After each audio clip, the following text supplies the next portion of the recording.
Hello there, Ray Leonard. How's it going?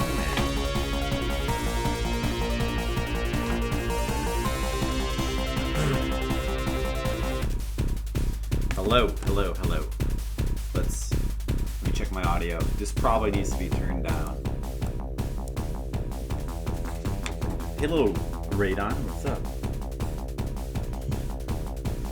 How are you doing? Yes. You can watch? Oh. Could you not watch, like, Zanky Zero? Because spoilers. Alright. Is this... Am I too quiet? I shouldn't be that quiet. Or is the music too loud? Maybe the music's too loud. Turn it down a little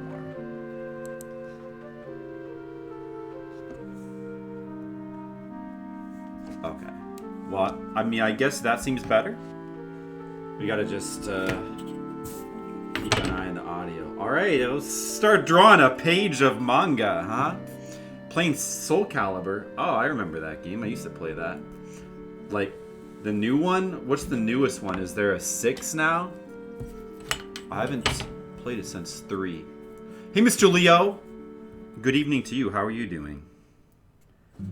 Just started the Patreon stream a second ago.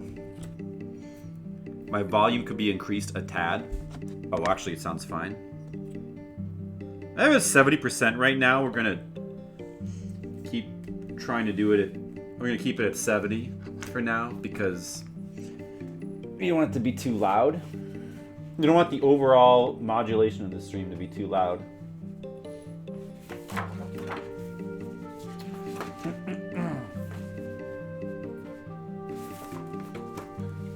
Let's see. All right. Yeah, I'm doing all right. You know, hanging in there. The new one, Soul Calibur 6. I thought there was a new Soul Calibur that came out. I thought I remembered that. Well, that's cool. How is it? How is the 6th one? Is it good? How was the 4th and 5th one? I never played those. I never played Soul Calibur. I should get the new Soul Calibur. Get back into it. Even though I don't really have anyone to play it with. You can just manipulate your volume. Well, right. That's why it's important. It's more important to have a good balance. I mean, if it's too low, you can always increase your volume. And if it's too loud, you could turn it down, but you can't affect the mix of volumes. But it seems pretty good right now, right? Does that seem good? I think it seems good. 4 was great, and 5 was not so great. Oh yeah? Why was that? Why was 5 not so great? So they were all good until 5, and then... So I remember 2 and 3 being good, at least I thought so. Not that I played them like super competitively or anything. Oh, it has... That's right, I thought I saw something about that. 2B from Nier. That is exciting. That is pretty cool.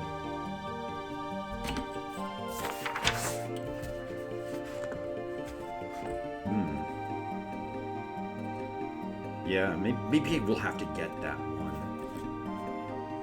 Soul Calibur 6. Just for fun. As long as the classic characters were cut.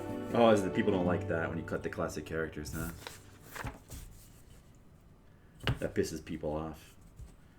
Yeah, I understand that. And then they probably brought him back, just like how Street Fighter V has got like every character now, or what? Maybe not every character, but a lot of characters.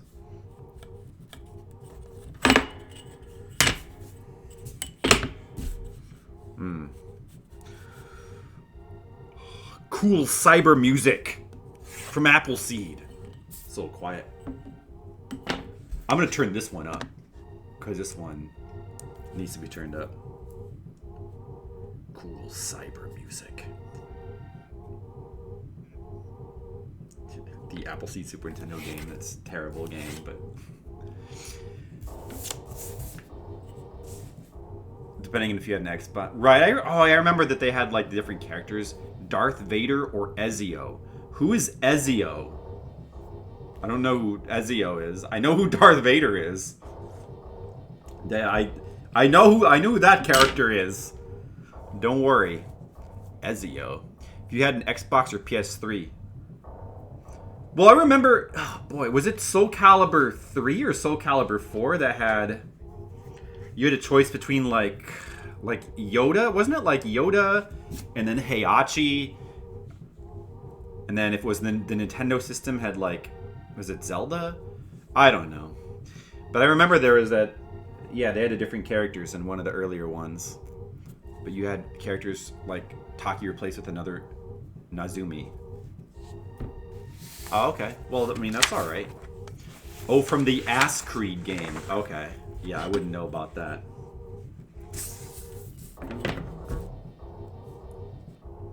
From the Ass Creed. Yeah, well, that would not be much of a choice for me. What was that for? 5? So 6 is 2B, is she like is she a PlayStation character from 6? Do they still? Oh, Heihachi, Link, and Spawn. That's what it was. Didn't one of them had a Yoda or something? Oh, 4 had the Star Wars guest characters. That's what it's called. It's called Ass Creed. I mean, I didn't make the name. They decided to name it that. It's not my fault that they called their game Ass Creed. They should have thought about the name. Just like Xbox, just like the third Xbox shouldn't have been called the Xbox One. Now there's 2 Xbox Ones. The numbering goes Xbox One, Xbox 360, Xbox One again. I guess it's X-Bone. That's the proper name. Sorry, don't want to get it wrong. Let's see. I gotta do a big drawing here. Maybe I should I probably should zoom out this paper right now. Yeah.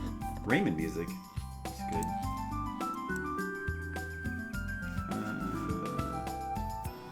Let's go ahead like that.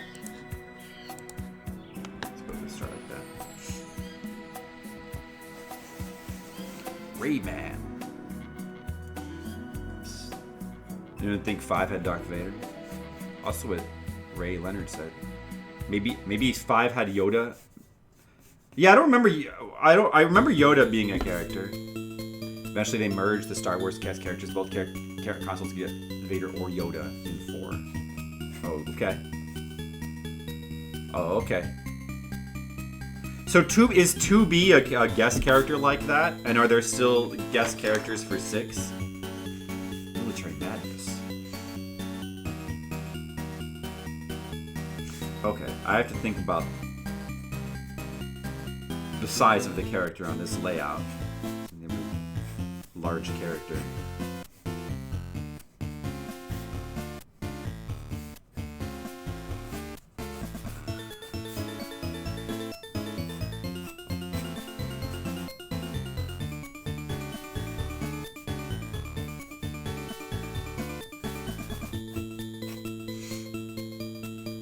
Soul Calibur 6, more like guest DLC. How Maru and Sam Show 2. Oh, I don't know how. Are they from Nier? I don't remember How Maru and Sam Show. There's also Geralt from The Witcher.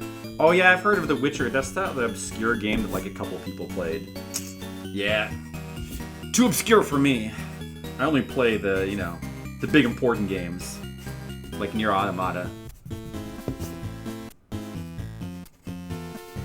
Yeah.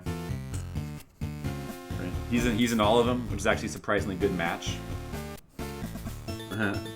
Say so.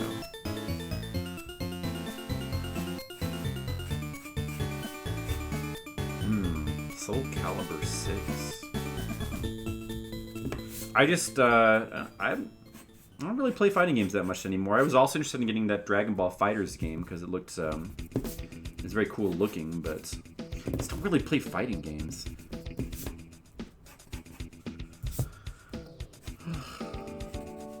Just because there's nobody to play them with anymore in my world. I wish there were. I don't have a rival anymore. I have no reason to play him anymore. But I'm still always down to play Street Fighter 3 with anybody. I still like, I guess, Smash Brothers. I still get those, though, for some reason. I sort of know somebody who plays that. We just can't play regularly. Yoko Taro's a genius. I agree. Yoko Taro is a genius, yeah. He does really interesting games. Very cool stuff. And he's definitely a really good match with Platinum.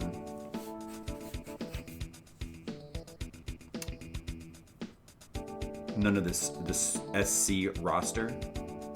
Oh, SC5 had Ezio and Jin Kazama. And none of the Soul Calibur roster? They're dying with COVID and shit? Oh, because they... I mean... That doesn't... I don't think that doesn't seem true because, like, they don't need... I mean, maybe... Yeah, I know that... I guess it's, like, affected tournaments or whatever. Like, they probably had to cancel, like, some fighting game tournament or something, right? But it's only for probably for 1 year. It's not like they're not going to make a comeback. And people can still play online. So, I mean, it's not like people aren't still playing fighting games. I don't think it's going to kill fighting games. That has nothing to do with why I haven't been playing fighting games. I sort of stopped playing them long before that. But I still think about, like, you know, playing them sometime, just like playing a little bit for fun. I just don't like playing online. See, that's my problem with the fighting games, is that it's like all online now. I don't really like playing online against random people. Even against people I know I don't like to play because of the lag. The Olympics come back next year, fighting games will be okay. Yeah, they'll be fine. Hey, Dew on the Grass.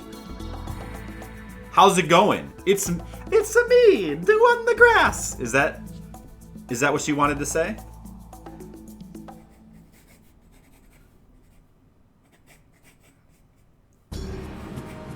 No, listen, Dew on the Grass. I don't want any sneaky song requests. No sneaky song requests. Oh God, no.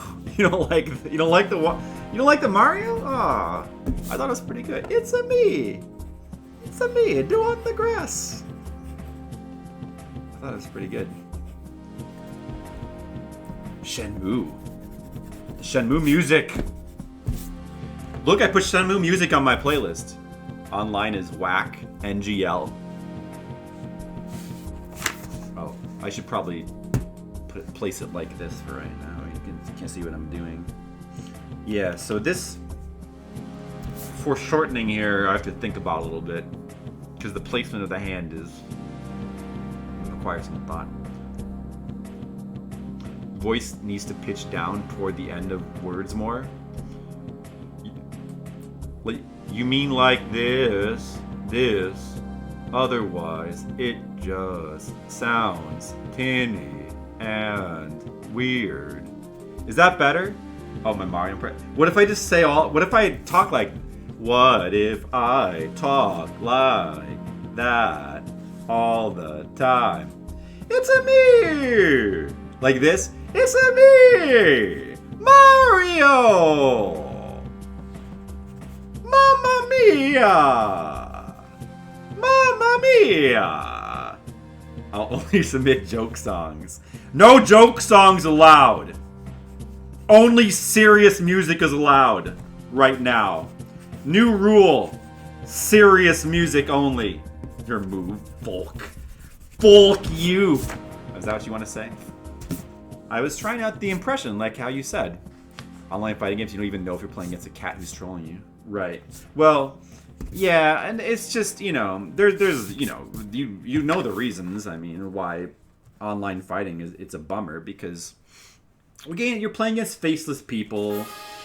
Usually the people who play online are like way too good. It just tends to weed out so that the type of people who play online are all the people who are extremely good and just crush other people.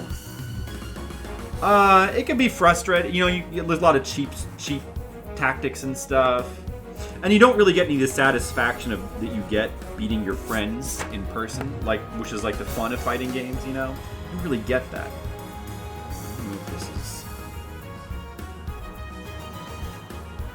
That is Soul Calibur 2 music. That is appropriate.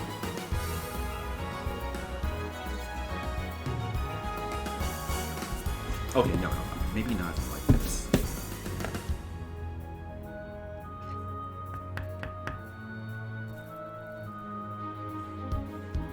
Yeah, new players, even if you're like not bad, I mean, it's just not good enough. You know, you have to be an expert.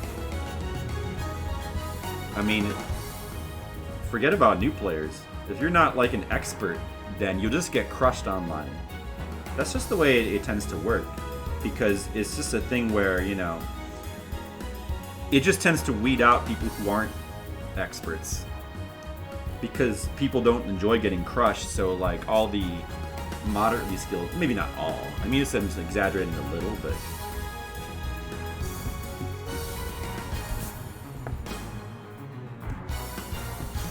you know what, let me actually draw the hand on the right side so I can actually like visualize what I actually want it to look like.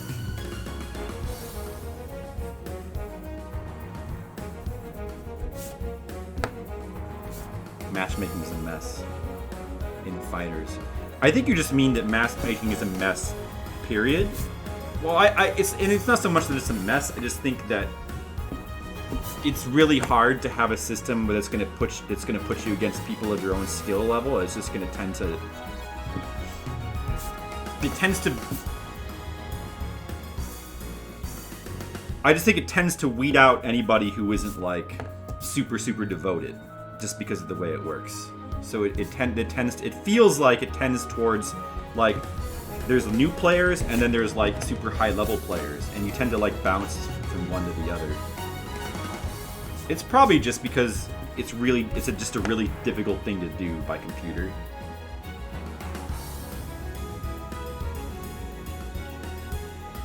Hey, no 10-minute long songs.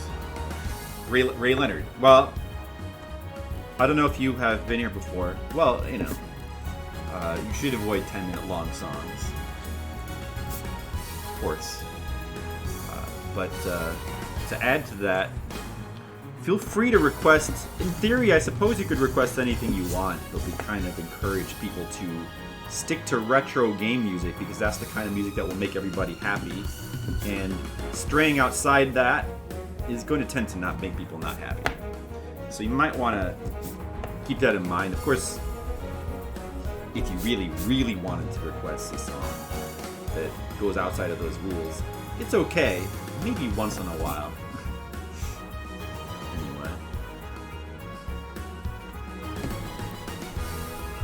That's alright. I mean, this is probably an honest mistake.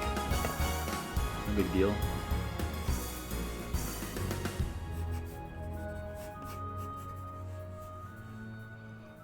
The Soul Calibur music? Alright. Put the Soul Calibur music in there. Yeah, so I feel like I've never really been like super captivated by Soul Calibur music, but it's like alright. I'm sure there's probably some good songs here and there. Oh, no. Zelda from Doing the Grass. Alright. Listen carefully. Listen carefully. Hold on a second. Let me plug in. Let me remove my delay. Link's Awakening. This doesn't sound like a Link's Awakening song. Silva Gunner. Isn't that's the parody one, right?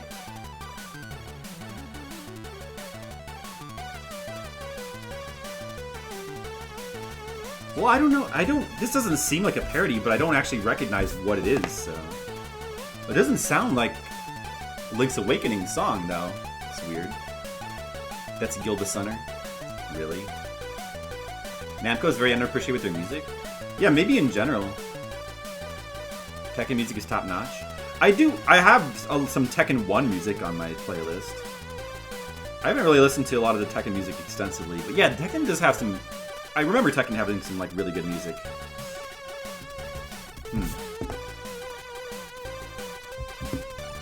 Yeah, if this is like a takeoff of some other song, I don't recognize what it is. It sounds like some European retro music, but this doesn't sound like a Zelda song. What is this even? Okay. Here, should we just Silva Gunner? We'll just skip that one too. Alright, good song. Thanks, Dew in the Grass. Thank you. That was a good one. Let's go to this Soul Calibur music. Yeah, so like... concept for... It's got some kind of like giant claw hands, but I haven't quite decided how I want to draw them.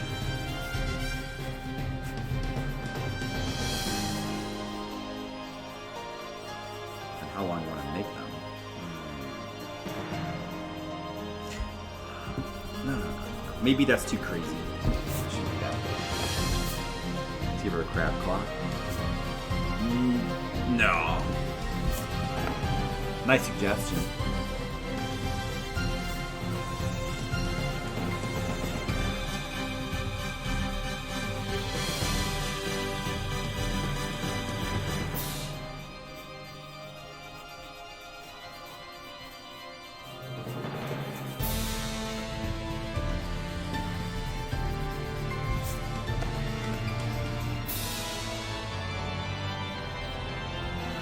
Soul Calibur 3, huh?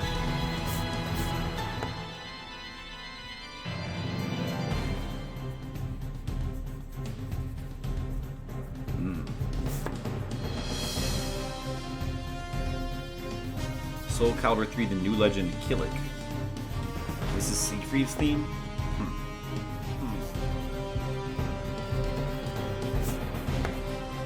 Well, it certainly is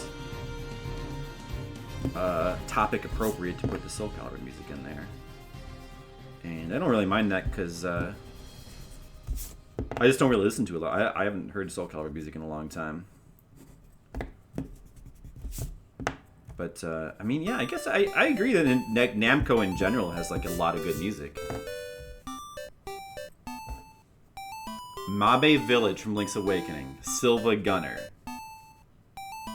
So Silva Gunner is the fake one. So we're just gonna skip any Silva Gunner songs, right? Well, let's give it a chance for a second. Maybe this one's different. Selective with some of the music.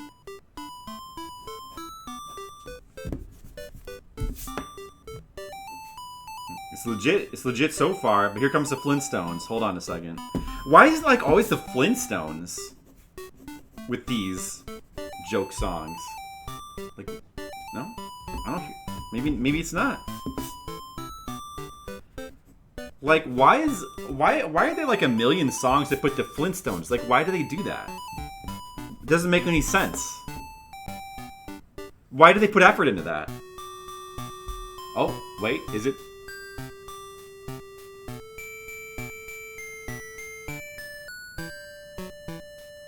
Uh-oh. Is it happening?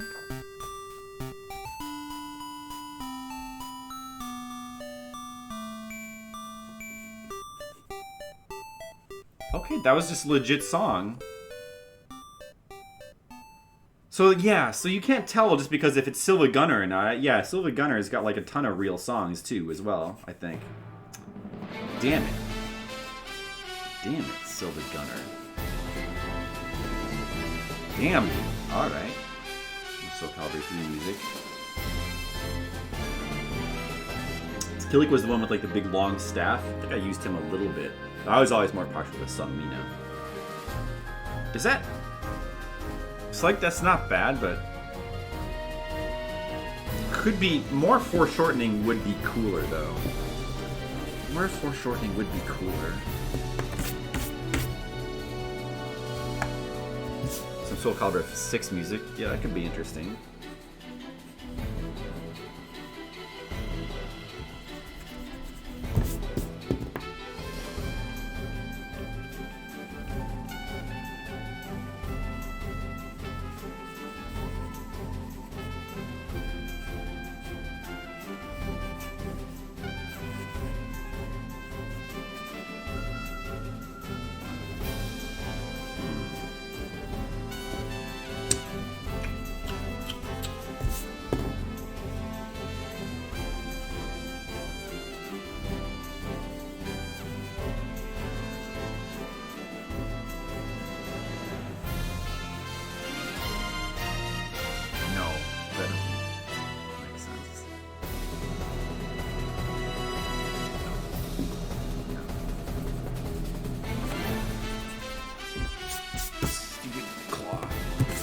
lot of good music in 6, but it sounds valiant.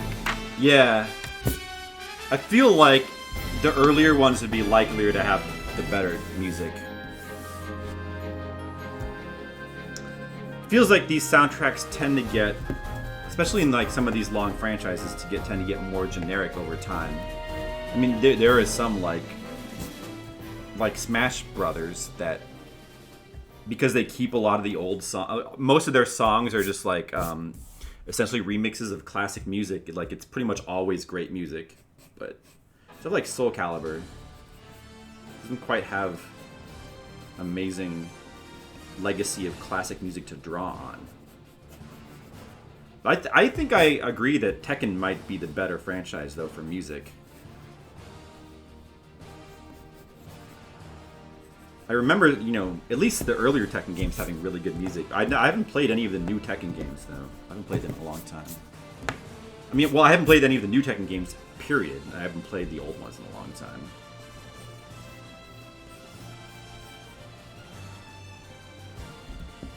No.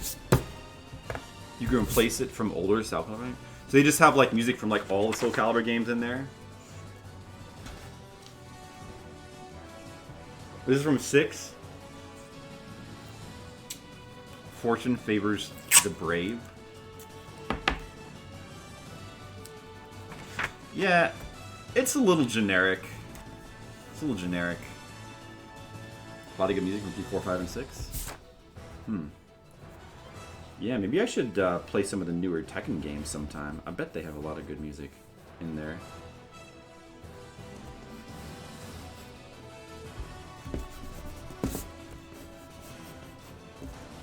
Maybe like that.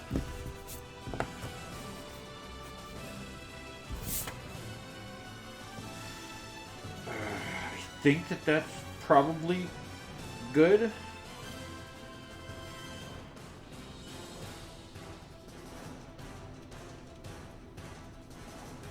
doesn't look obviously weird, does it?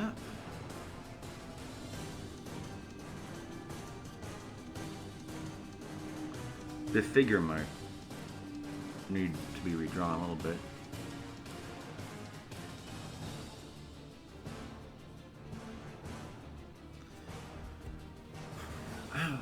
That might work. But this figure feels like it needs to be more dynamic or something.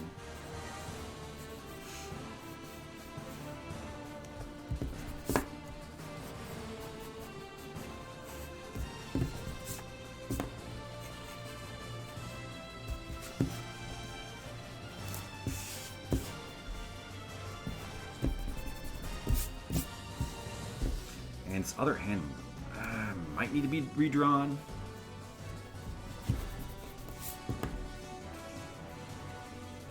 Do you guys still play any, like, we're playing some fighting music here, but here's a question for you guys. Do you guys play any fighting games, like, regularly? Is anyone here who, like, plays fighting games? Either A, regularly, or, like, B, seriously? Because I don't. I'm still really good at Street Fighter 3, because I played a ton of Street Fighter 3 over the years. That's kind of my game. It's still my favorite fighting game. So, I'm pretty good at Street Fighter 3. Does Smash count? Oh yeah, Smash counts.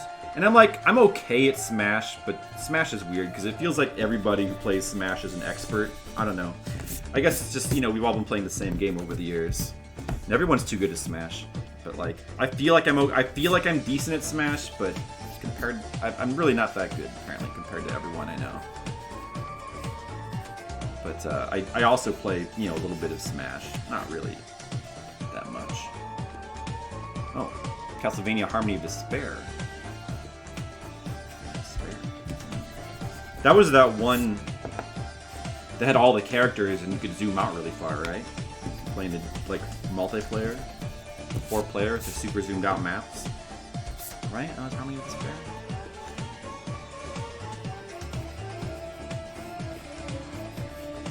Never played that one. Street Fighter 5 for fun. Yeah, I played 4 a little bit, but 4 never just felt quite right to me. And 5 seems better than 4, but for some reason I just don't really feel like getting into 5. So I never bought it, never really given it a chance. I do like some of the new character designs though in 5, and I like some of the old characters they brought back. It's pretty cool. Like what's her name from Final Fight 3, Lucia.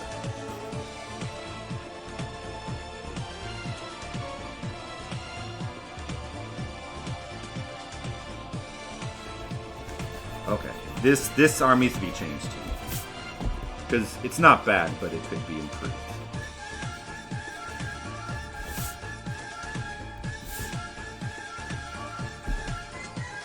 This is an arrangement of a Yuzo track from Portrait of Ruin. I think I know what track it's rearranging.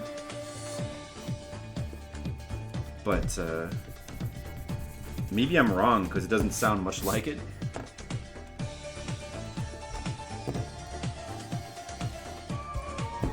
I don't know.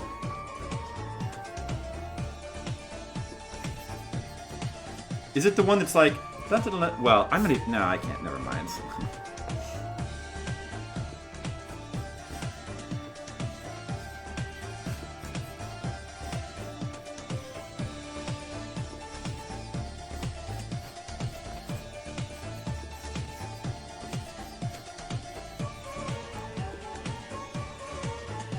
You don't own the game, and COVID-19 kind of put a damper on your desire to go out. Well, dude, but I mean, like, but what? That doesn't matter though. You could just order. Do you not just order games? You don't need to go to this store anymore. Like, it seems really unimportant to go to the gaming store now. I mean, you know, to go out to stores to buy games. I mean, everybody like downloads games anyway, but you can just order stuff too. You done with Song Quest for now? Alright, that's fair enough. Don't worry. I have many of my own songs on there as well, and I certainly don't mind if you'd like to listen to mine for a while.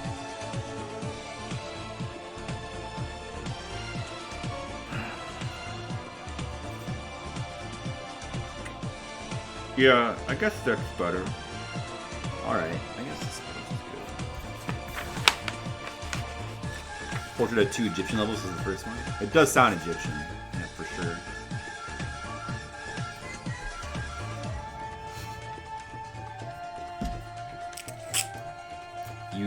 Oh, you work from home? I have like been working from home for a long time, so I guess I'm a little bit lucky in that regard as well. Well, I mean, kind of. I mean, I do my comic from home, obviously. I mean, but our main source of income was going to conventions, and like those stopped. So our main source of income stopped, but I still work from home anyway. I can't say I'm really that lucky, because it's not like if I was really lucky, I wouldn't affect my money at all. But it definitely does. But, hopefully things will be back to normal next year and it'll be fine. Which, it probably will. The Tekken 5 music, huh? You don't have a Switch, much less the game. Well, you could get a Switch. I'd recommend it. It's a great system. Still a great system. I feel like maybe the great games for it have been slowing down lately, but it's still a really great system.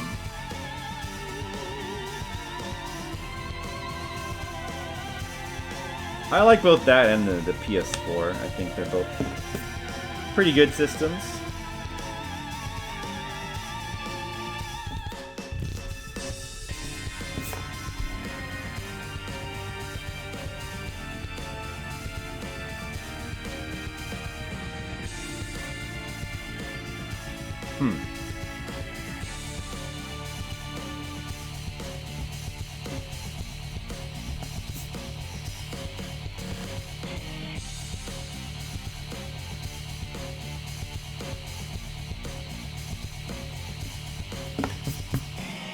Oh, so you only play fighting games and go to your friend's house? Yeah. So basically none of you are like super serious in the fighting games other than like you play some Smash. Just basically like me. Well, also like I think I'm mostly just into playing one-player games now. I mean, I guess I also really like Splatoon, and I've gone through a couple phases where I played a lot of Splatoon. So that's a multiplayer online competitive game. That's kind of an exception though, because that game is just so extremely good. But usually I don't really like competitive online games that much anymore. I don't know if I've ever really liked them that much. Back when it was like the competitive online gaming scene was more new, it seemed cooler. But now it just seems super annoying. Your most serious fighting game? You love 3D fighting games?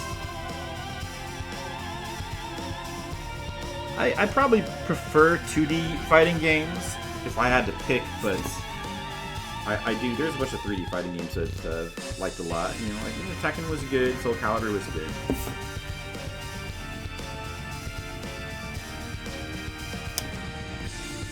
Well, I mean, I guess it depends on what you count as 2D games. Smash Brothers even, it's a 2D game. It's just looks 3D, which, you know, just like Street Fighter. I mean, Tekken actually uses 3D mechanics, so I guess that counts. Yeah, I mean, as far as like true 2D games go, there's not like a lot of people making those anymore, aside from maybe Arc System Works. But they do make amazing games.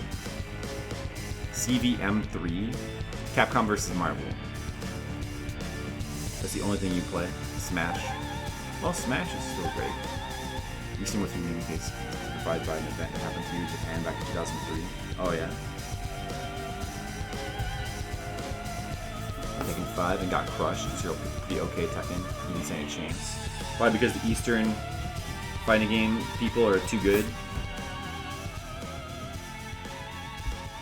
Well, there's a competitive scene like both in the East and the West, I guess. But I'm sure that they could be very competitive over there. 3D uses sidestepping. Is that how we define it now? I guess that makes sense.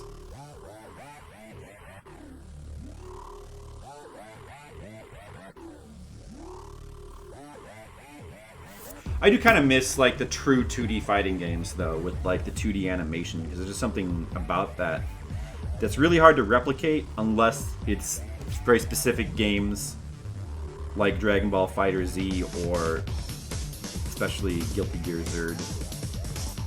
But for the most part, you can't really emulate that style. This is Tekken 3, Julia Chang. I'm not this particular Tekken music. I'm not really digging that much. It's too heavy, too industrial for me.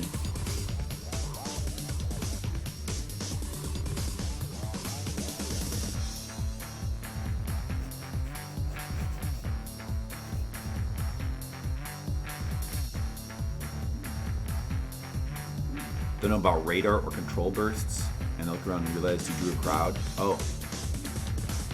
Oh, you're crushing it. I see. You were crushing it.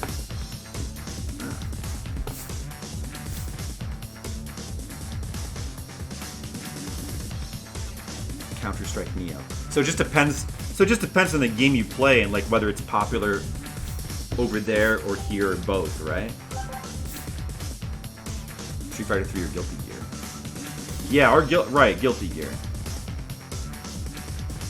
But for me, I think nothing is ever going to beat Street Fighter 3. The game's just unbeatable. As far as like my favorite fighting game.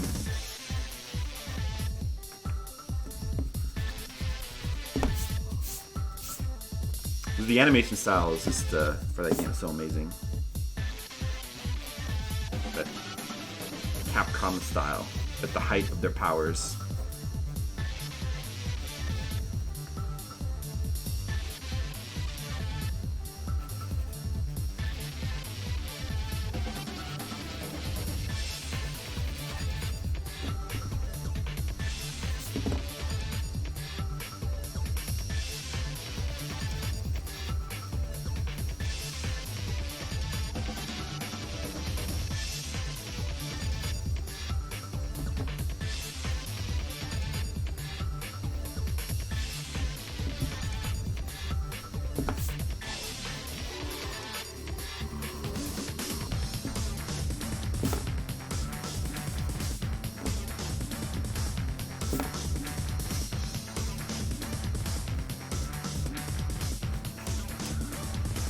Can't wait for the... Is they coming out with the new Guilty Gear? Like a tag tournament, eh? Alright.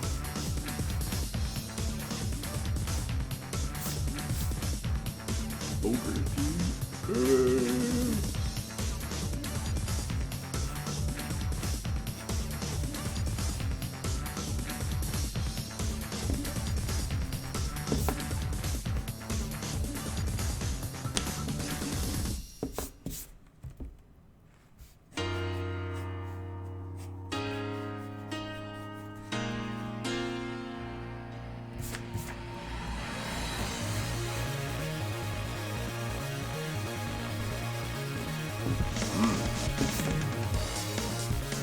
They're releasing characters, and trailers are out for some characters now.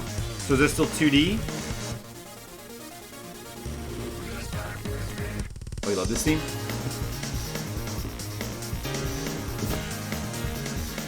I barely played any Tekken tag tournaments, so sure. I don't know. I've never heard this one.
Oh, this sounds pretty good.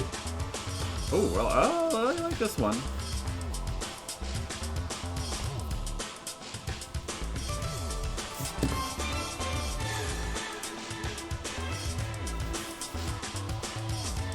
Yeah, this is a good one. Like fanfic moments in a CG movie. I used to love all the different intros, the crazy intros they would come up for like each new Tekken. I'm sure they still have them. I just, I haven't really been paying attention, but yeah, those were great. All the crazy CG intros, doing crazy stuff.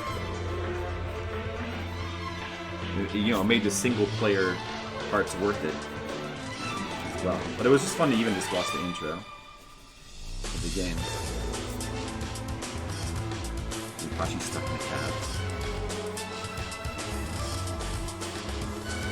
Why wouldn't Jinpachi get stuck in a cab?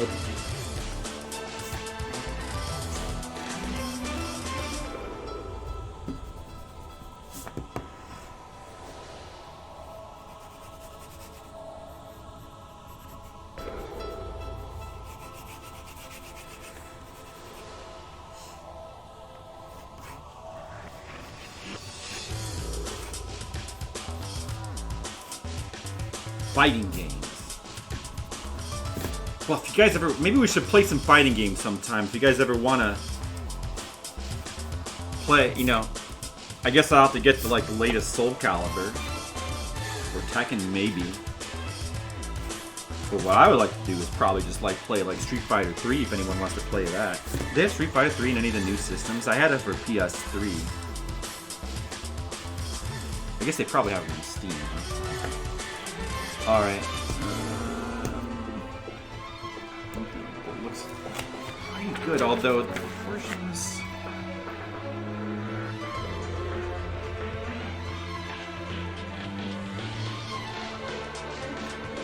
I feel like her head is just too big, though.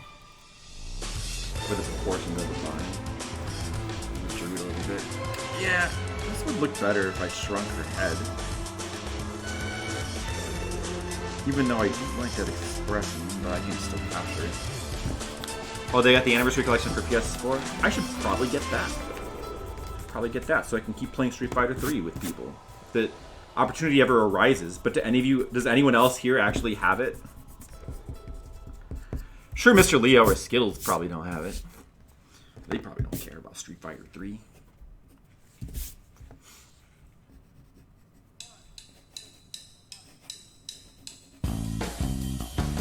Hey, here we go. See, now I know we're back to the real music now, right? Pepsi Man. You know all this Tekken and Soul Calibur music, it's fine. But it's no Pepsi Man theme. I mean, you can't argue with Pepsi Man. Yeah, how about that real music? You need to install it. So you have it though. Well, you know, that's a possibility then.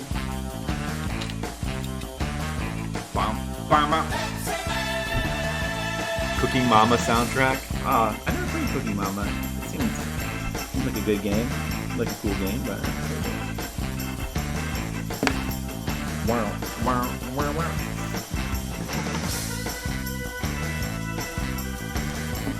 You gotta like Pepsi Man. I played through the whole Pepsi Man game on stream before. That was a lot of fun.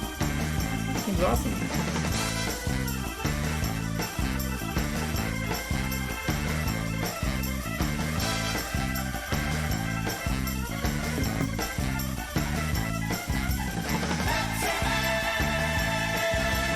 Pepsi Man! I'm glad I put this on here. On my playlist. My playlist is like eclectic music. You never know what I do, right? Yeah, you gotta like Desarito's awesome. You gotta like that. Awesome. I definitely have some Jet Set Radio on here somewhere on this playlist. I think it's too loud. I turned it up before for the that one song, and I forgot to turn it down. I just realized. Oh man, has it been like super loud this whole time? Well, this song especially is loud. I think it might be. Is this drowning me out?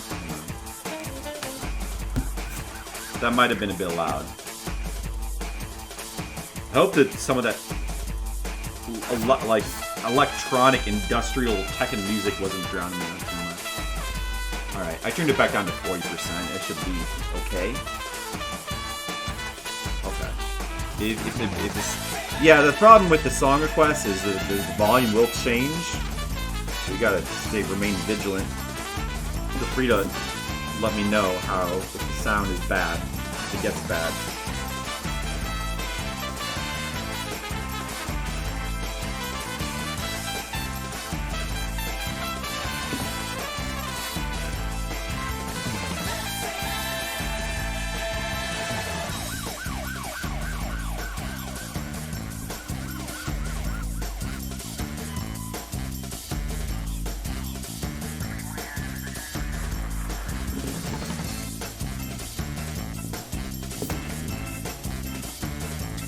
Let's see.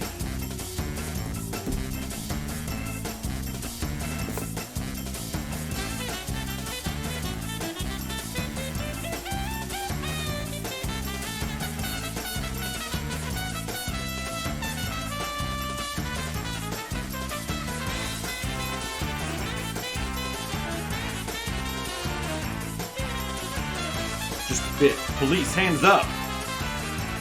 Okay, yeah, the proportions do look better now. I did draw that. I think that's better. I mean, maybe I could have even shrunk it down a little bit more.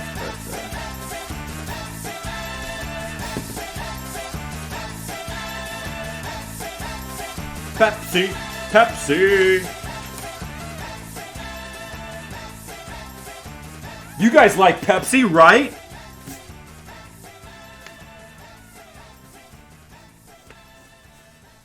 Who doesn't love a good Pepsi? The Phantasy Star Online soundtrack, Prenotion. Oh, that's a really good one because that matches you matched my playlist. I have that very one on there somewhere. I got some Phantasy Star Online music. That's one of the ones I have.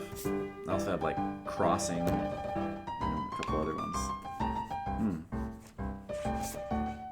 Hate Pepsi, please don't ban you. There's way worse things you could hate. I prefer Coke Zero. I was joking. I don't even drink Pepsi. I drink Coke Zero. And even if you hate Coke Zero, I still won't ban you.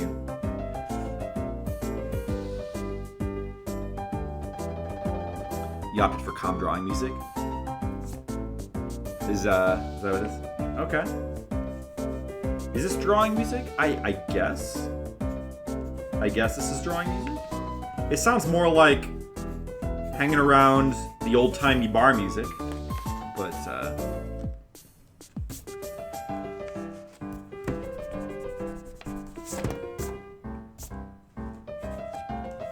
I guess it works well enough for drawing music.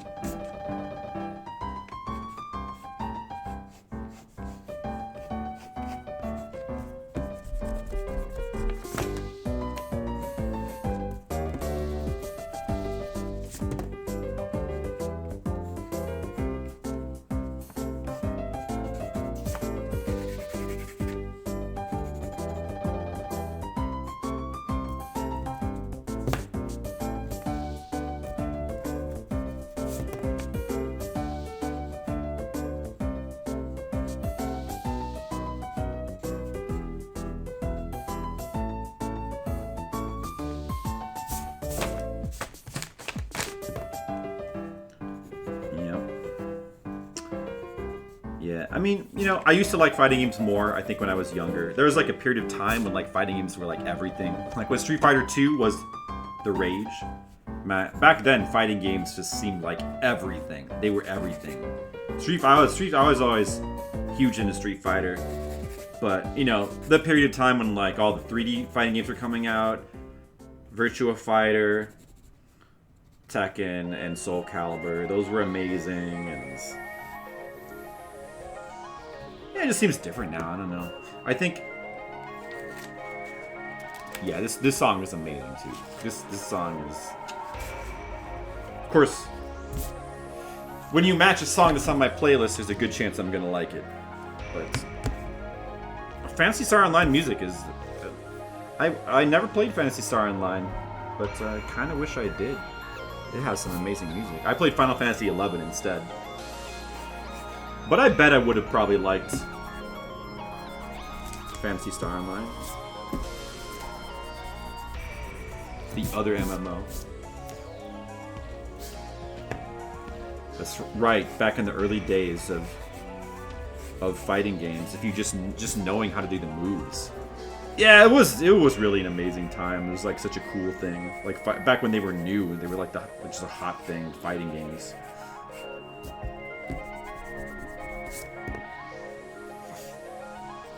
All the rumors and stuff. Guile's got that. Have you heard about Guile's handcuffs? He has a secret move where he handcuffs you and it insta kills you. Handcuffs. Used to play PSO. Do bro and Dreamcast all the time. Ooh, that sounds fun. Yeah, I mean, I wish I'd been able to have that experience back when that game was alive, you know? It wouldn't... You can still play it, of course. You can like do private servers and stuff. It's not quite... Hey, Briggan, how's it going?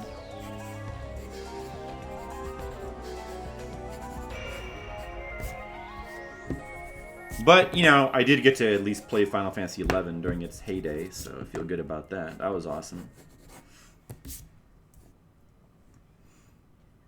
An embellishment of a bug. Yeah, that's true. There were bugs like that. I kind of remember that. It's like based on a real thing.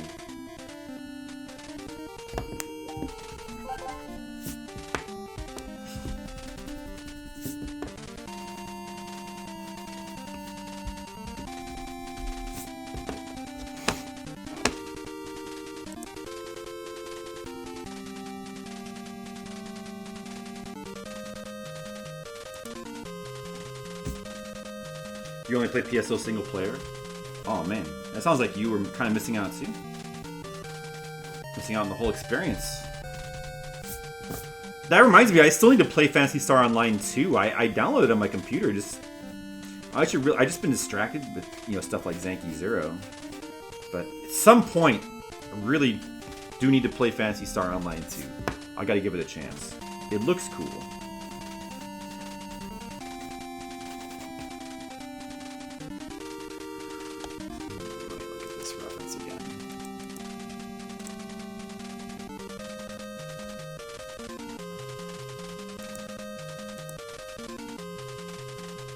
can replicate the Guile handcuff effect. Oh yeah, how do you do that? You played when you were 12, you loved that game, but you sucked at it. It was hard, it was a hard game. That was part of what made it satisfying, though.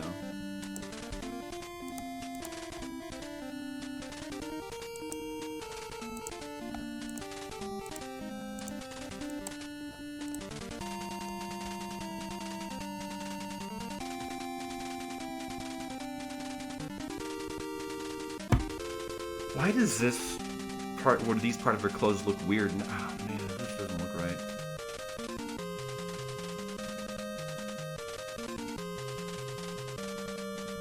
You the Japanese version? Yeah, I played it. I played the Japanese version a bit too, way back when it was like new.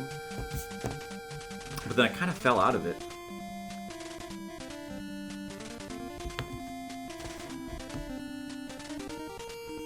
You cleared Blaster Master 0, and you're far into 0-2? Well, how do you like 0-2? How is 0-2 compared to 0-1? I'm pretty curious about 0-2. I generally like 0-1 a lot. It's like way too easy for its own good, but I still generally liked it a lot.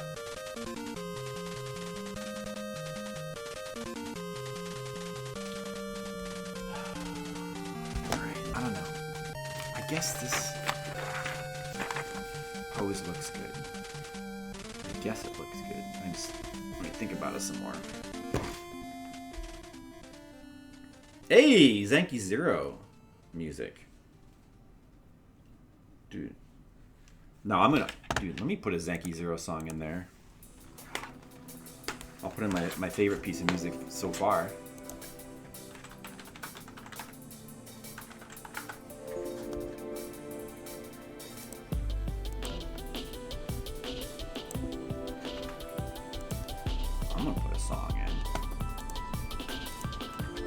Oh yeah, Ridge Racer music is really good too. I gotta play the other Ridge Racer games just to experience the music.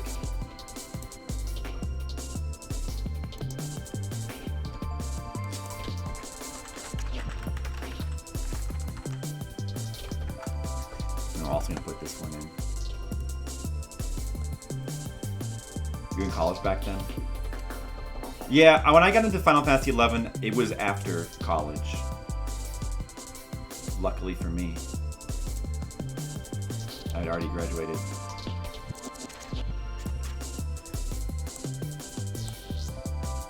Because it came out in America 2003. I graduated college like 1999, so.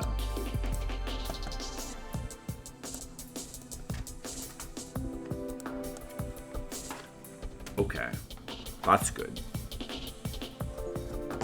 It's good. It's the extension mechanically and story-wise of the first. You think it's a good sequel. They're both easy. Yeah, it just kind of like the challenge is part of what makes the original Blaster Master so good, in my opinion.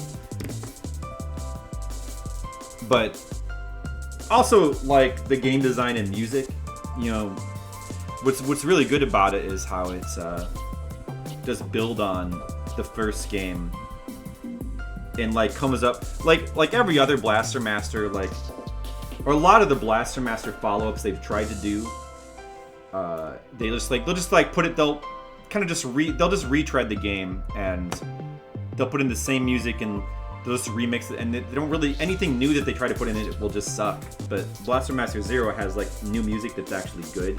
It does still retread a lot of this, but at least it adds like new music and new areas and new visuals that are cool, at least that could stand to par with the original game. You beat Ridge Racer R4. It's only 7 stages long. Yeah, but it's probably really hard though, right? Indie Creates does do great work. I agree. They're also behind the new Castlevania, the Curse of the Moon 2. Is that it? The new, not Castlevania. Sorry, the new Bloodstained game that just came out that everybody's playing. I mean, they did that as well, right? That also looks really good. It looks easy, but I guess judging by how long some people are taking to play it, it's either harder than it looks or it has tons of content. Thank you, Mr. Leo.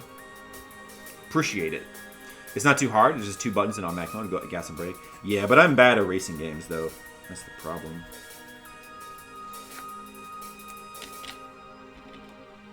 Well, I want to play it anyway. That was a pretty good song. Ridge Racer games have pretty nice music. It's yeah, it could be my favorite racing game series. It could be my favorite. Ah, yes. The Extend TV music.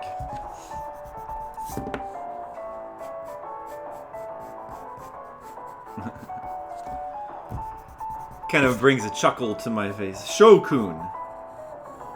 I want to hear what the Japanese voices sound like for those characters.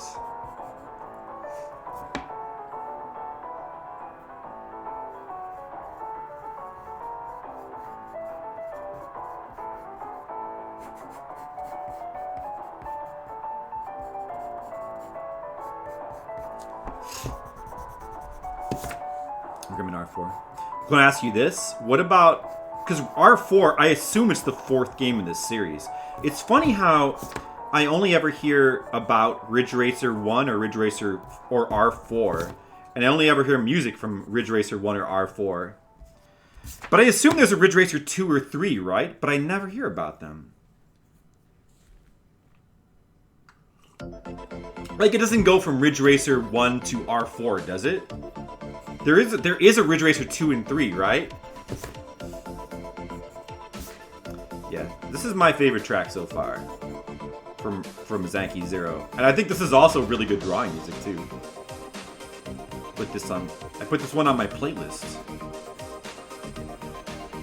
It's very flexible, but generally with the art playlist I have, I try to have a lot of songs that sound good as drawing songs.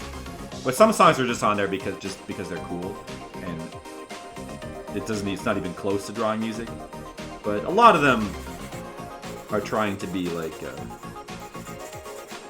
drawing type music.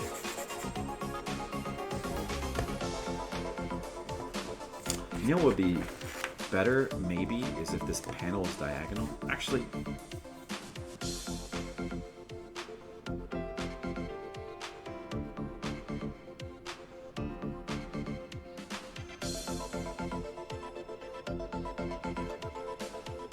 I don't know, for some reason I just love this menu music here.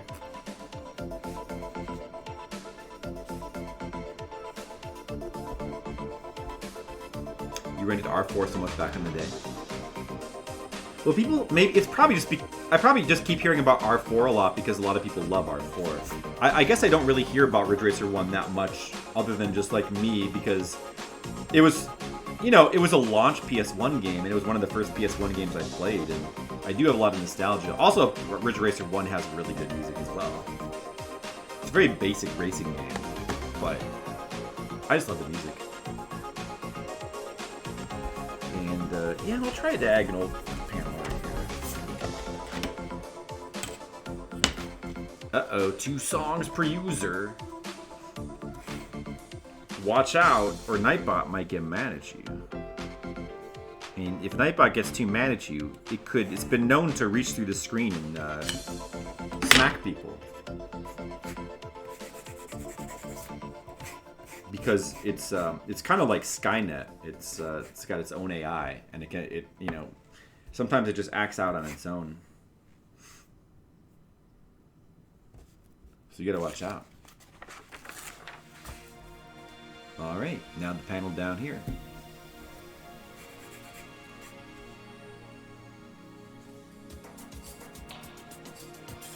You know, maybe these legs are kind of still bothering me. Maybe let me try a different pose for these legs, though. Actually, Japanese voice extend TV. Oh, I kind of want to hear that.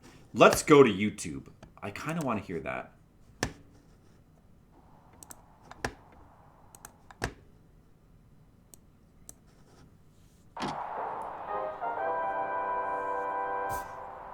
良い子のみんな、エクステンドテレビの時間だよ。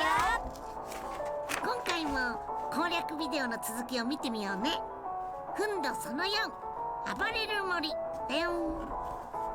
It's showtime!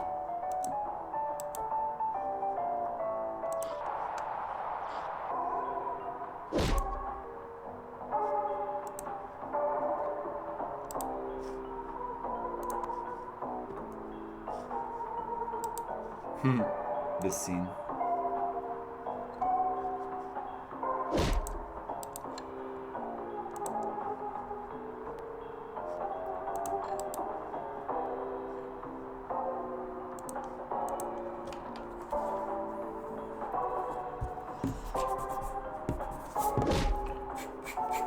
Like if it was more like this, would that be better? Would that be more dynamic? I think he knows how to do song requests. He probably just forgot. Oh no, that's not a song request. That was he was giving me the link so he could watch this video.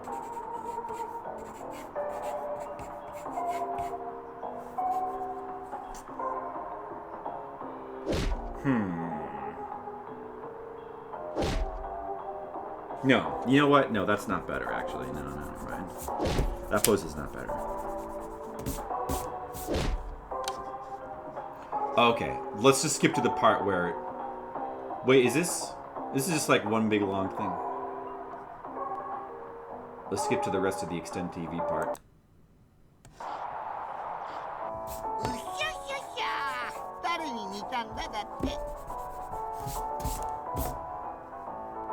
Goku and Frieza bouncing off each other?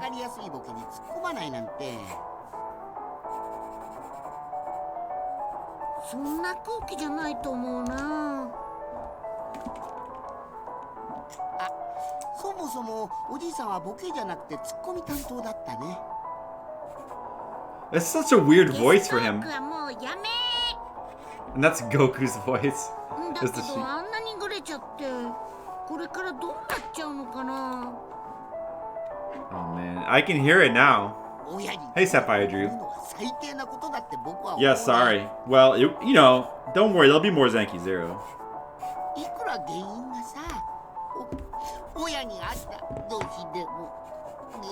Frieza's voice is so weird for show. That's such a weird voice.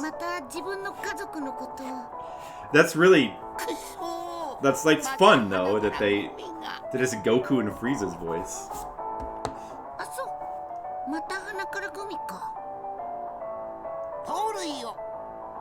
Mirai does a lot of sheep puns. Mostly meh. I'm alright with that. Bye-bye.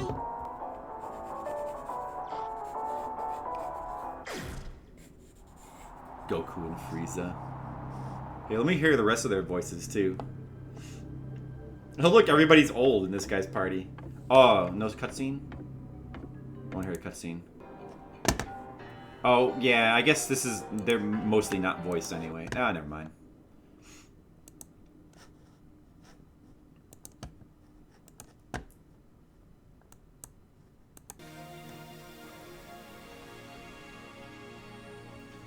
Their sign of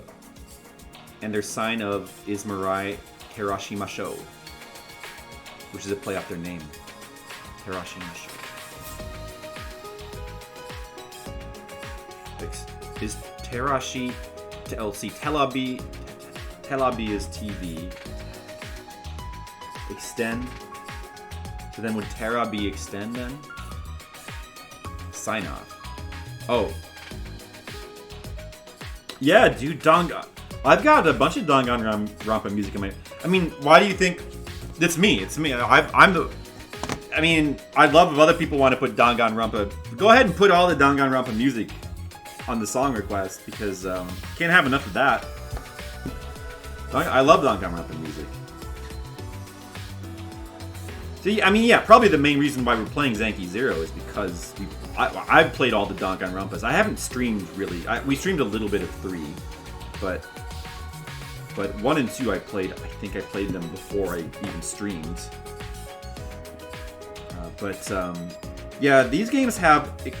The Danganronpa games especially. Zanki Zero, the soundtrack is good. I don't know if it's in the same league yet, but the Danganronpa games have pretty amazing music. Pretty amazing. Especially 1 and 2, I guess I'd have to say. 3 is really good as well. V3 is really good as well in the music department. I mean, this song is from V3. This is my favorite song, I guess, from V3. But those please stream Danganronpa. Yeah, I mean, That would be cool to do sometime, but they're pretty time consuming though to actually stream through. It's like all story stuff, and stuff like that can be tiring to stream as well because you could like want to voice act it. It's awkward to stream stuff like that. How similar are they to Zanki Zero? Well, they're not dungeon crawl. The dungeon crawling stuff that's totally new. They're more visual they're more like Phoenix Wright. They're like a dark Phoenix Wright. So they've got all the visual novel story stuff. That's the most similar thing. Is the story stuff is all very similar. It's essentially like the same structure, style of storytelling, but the gameplay is it's like half just pure story and then half courtroom scenes, basically. They're extremely good. You're hoping for dungeon crawling? Nah. But they're extremely good games. Story-wise, they're probably, so far... I mean, Zanki Zero is really interesting, but I don't know if it's going to quite live up to the heights of Danganronpa, but we'll see. They're definitely very strongly recommended. Definitely look into them. Play the first one. It's just an amazing game. The story is just... It's not necessarily, I would say, as sophisticated, maybe, as something like 999 or Virtue's Last Reward. It's not quite as maybe adult or restrained. But it's more exaggerated, a lot of the characters. But the plotting... and the twists and the character stuff is all extremely good. It's extremely good.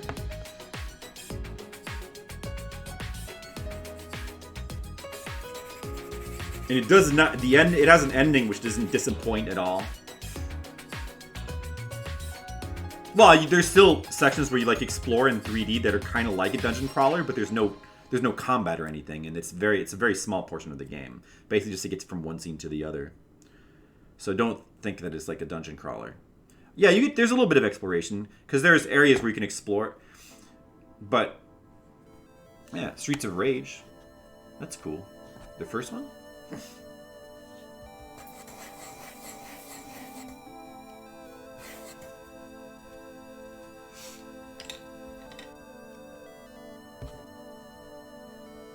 Yeah, it's true. Those exploration scenes are like a dungeon crawler. So maybe the Danganronpa developers have always been fans of dungeon crawlers. Probably they have.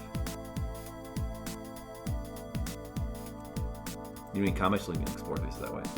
Yeah, I mean the exploration it's like very perfunctory. You know, like it's. You know, you have a space to explore. It is part of the plot. I mean, you're sort of stuck in a place, but the exploration that basically amounts to like going to the next place to see the next story scene. For the most part, there are a couple places. There are a couple of, like well, there's certain aspects where you have like certain choices, but for the most part, it's not really a big deal. I mean, the game is really more just story focused, but. Not only do the story's extremely good, they also have like some of the best modern soundtracks in a game. You know, like the soundtracks in Danganronpa games, they're pretty much like they're among the best modern soundtracks. Like I'd put them on probably a top 10 list if I was going to combine them all into one franchise. They'd be up there with like your Persona 5 and your Niers and like what else has amazing music that's modern? Not much. Splatoon 2. A couple things, I guess. They'd be right up there. They are that good, the soundtracks and the games. Yeah, it's not. I mean, it's a little. It's not. Yeah, it ends up being it's similar in concept and spirit to Phoenix Wright in terms of the gameplay, but it does have its own spin on it because it's not quite. You're not quite doing murder well, you are doing murder investigations, but in a different sort of way.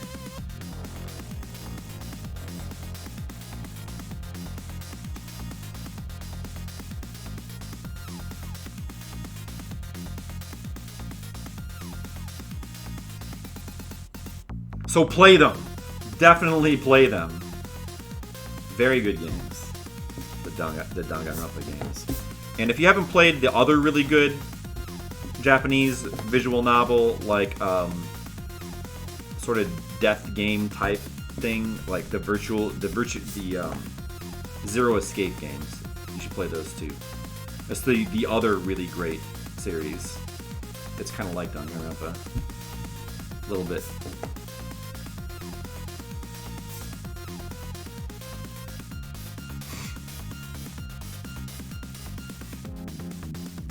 A dark clue game. Yep, that's one way to put it.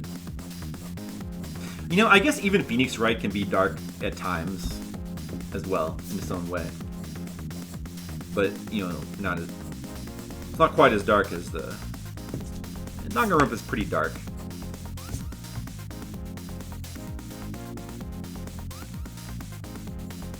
But you know, it's dark in like a way that like only anime type stories really can like pull off for the most part. Where it's able to be like really dark but yet kind of very wildly in tone, sometimes be comedic and also just be kind of just crazy and outlandish at the same time. And yet the dark stuff still is pulled off really well. And other than anime, you just don't see that tone getting pulled off. For the most part. I mean, let me think. Yeah, it's hard to think of American media that like actually pulls that off.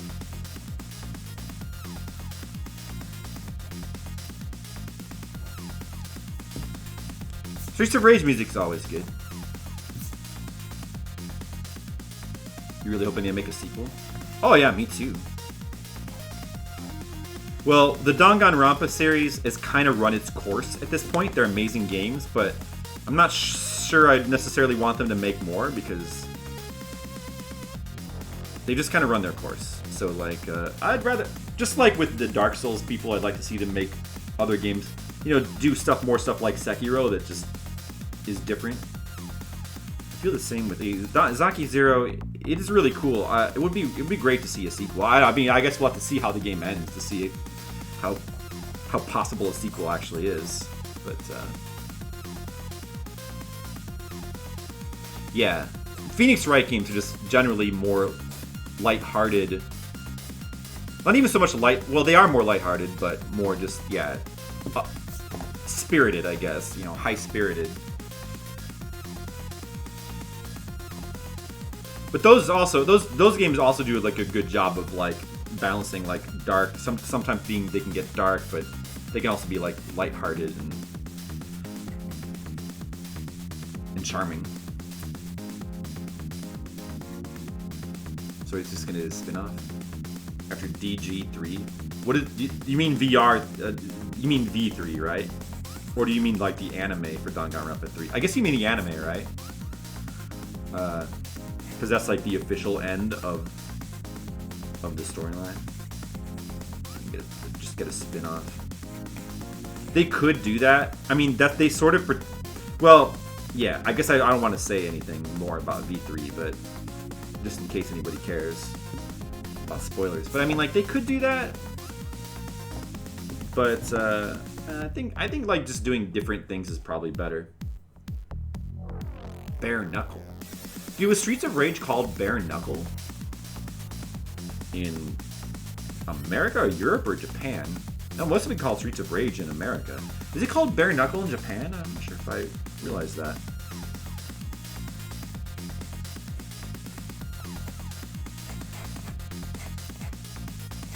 It's called Bare Knuckle? Ah. You see. Keep your eyes peeled in Garage Island.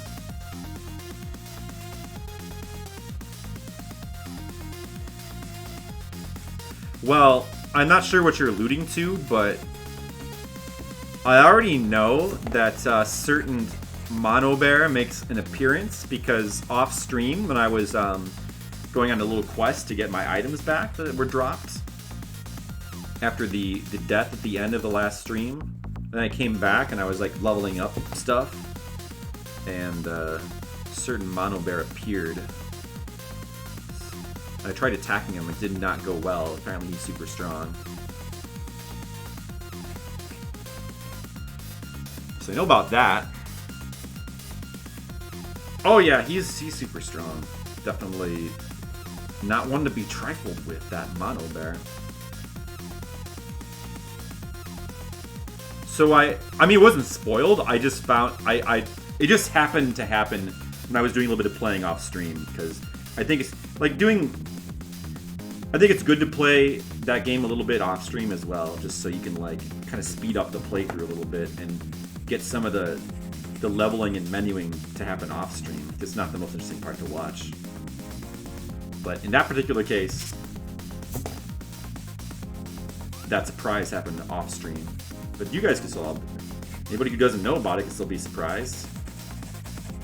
Who doesn't know about it and isn't really paying very close attention to this conversation. Okay, this looks pretty good.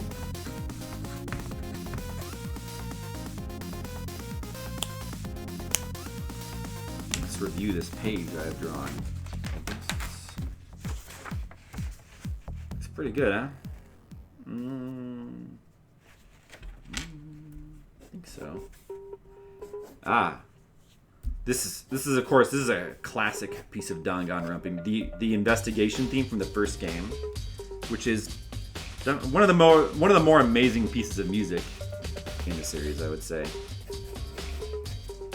Pretty amazing piece of investigation music.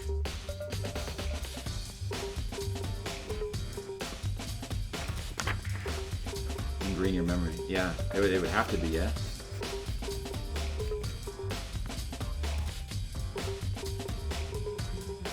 A Mola Mola.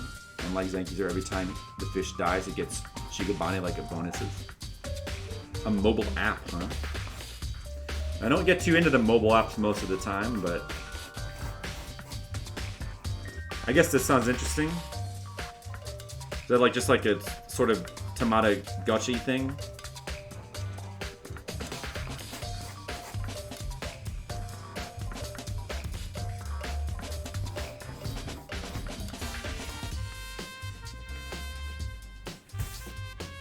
Okay. I think that looks pretty good. I guess we'll move on to the next page. Does anybody have any sketch requests? I guess mainly Brigand. I don't know. As far as I know, nobody else here has the sketch request privileges. I don't know if Brigand was still here. That'd be a good time to ask. But if not, I'll just go move on to the next page. Or maybe I'll ink this one.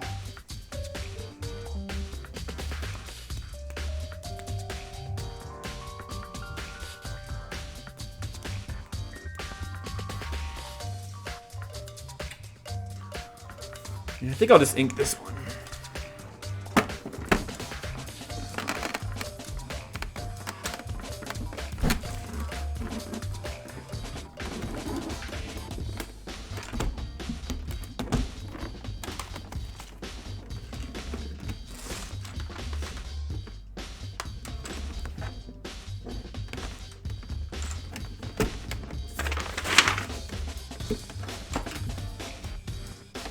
The Great Ocean Sunfish, also known as Mola Mola. The Great Ocean Sunfish? Jennifer loves that fish. She's a big fan of the ocean sunfish. Maybe we should tell her about that. The ways they die in real life. Interesting. Well, then again, maybe I shouldn't, because she loves the ocean sunfish a little bit too much, and I don't think she would want to see it die, so maybe I shouldn't tell her about it. On second thought. I don't think she would appreciate the Shigabane aspect of that game. Time to ink.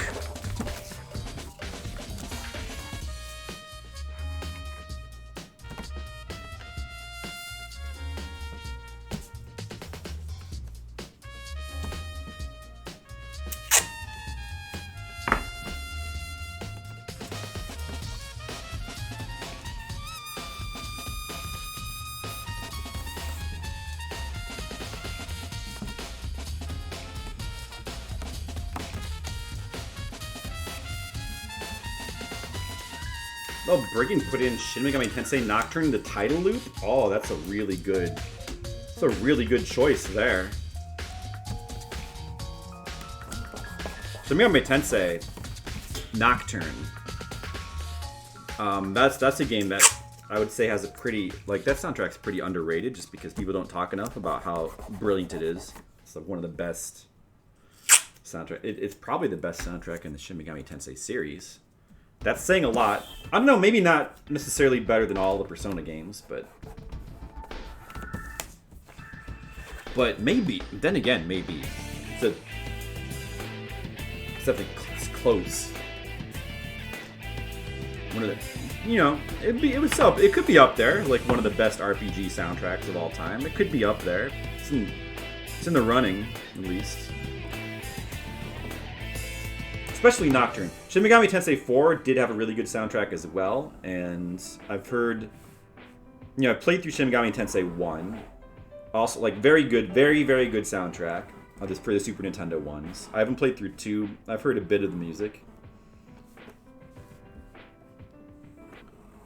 And a lot of the spin-offs have very good music as well. Of course, the Persona games have pretty amazing music, but this game, boy, the music is really something special.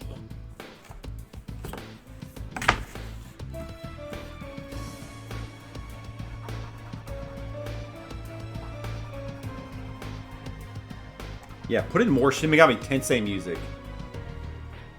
That's a good. There you go. Can we go with that theme? I like that theme.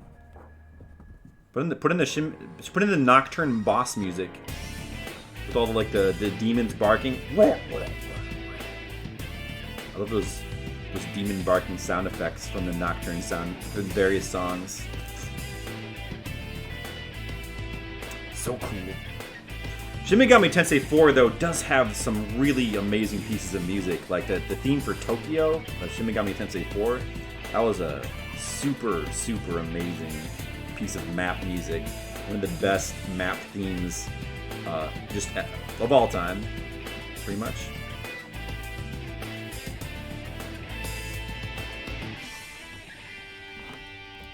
Drawing boobs. Not the moment. No.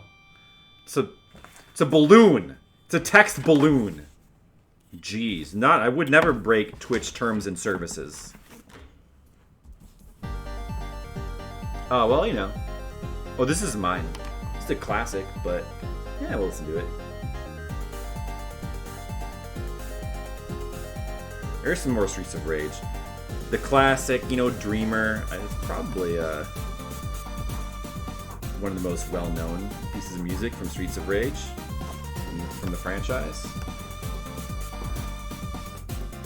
Smooth McGroove did a cover of it.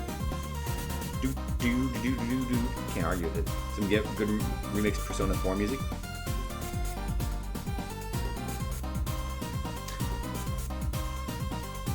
Yeah, I mean, I don't know. I think that some of the Persona 4 songs are so good that no remix can possibly do them justice.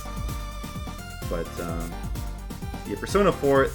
I guess that would be the one I would think of as being like the other one that could have the best soundtrack in the whole entire Shin Megami Tensei franchise. That could be the other one. I think it's a little bit better than Fives. Fives is really godly too, but I think maybe 4's is a little bit better. And 1 and 2 both have really... I mean, one's is like... I have super, super nostalgia for Persona 1's music. And it has, like, its tone, and it's, like, its style, which is really different from Shoji Meguro's stuff. Really speaks to me a lot. It's, like, weird, abstract, or, like, ambient kind of, ethereal kind of abstract. But then, it also has, like, clubby kind of music. Yeah, I love that soundtrack. And the Persona 2 soundtrack is really amazing. And 3's is really, really good as well. Every Persona game is extremely good music. It's hard to pick a favorite. But I'd probably go with 4, I suppose. Shadow Hearts 2. I need to play the Shadow Hearts games, At least we finally, played Koldelka, so I played that one. The original Shadow Hearts that wasn't called Shadow Hearts. But I want to play some of the other Shadow Hearts games. They look. I probably would like them. They seem awesome. 2 Molomolas recently made their home in NJ Waters, New Jersey Waters. Oh, okay. Well, let's tell her that then. The fate of Shadow Hearts. Well, to be fair, you could say that about the fate. There's a lot of classic game series that have fell by the wayside, right? But yeah, who was Shadow Hearts again? What company was that, and what happened to them? Are they dead? You know, there's a lot of classic game companies that are dead now, like, you know, iRealm and Hudson. And... I mean, even Konami kind of is dead, although sometimes they kind of wiggle around and make you think that they might be coming alive again. I'm not even super sure about Capcom right now, but they're still alive, technically.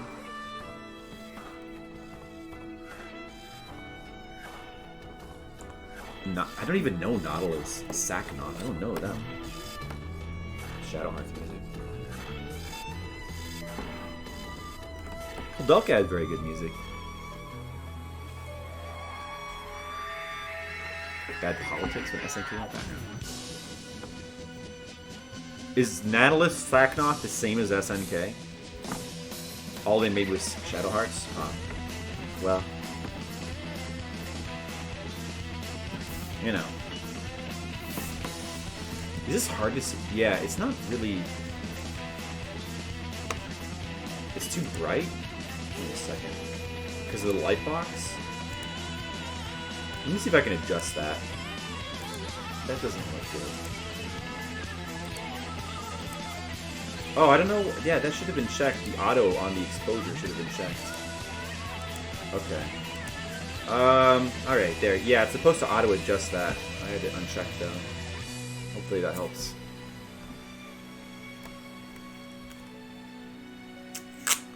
It's still a little hard to see, but if I zoom in, it might help as well.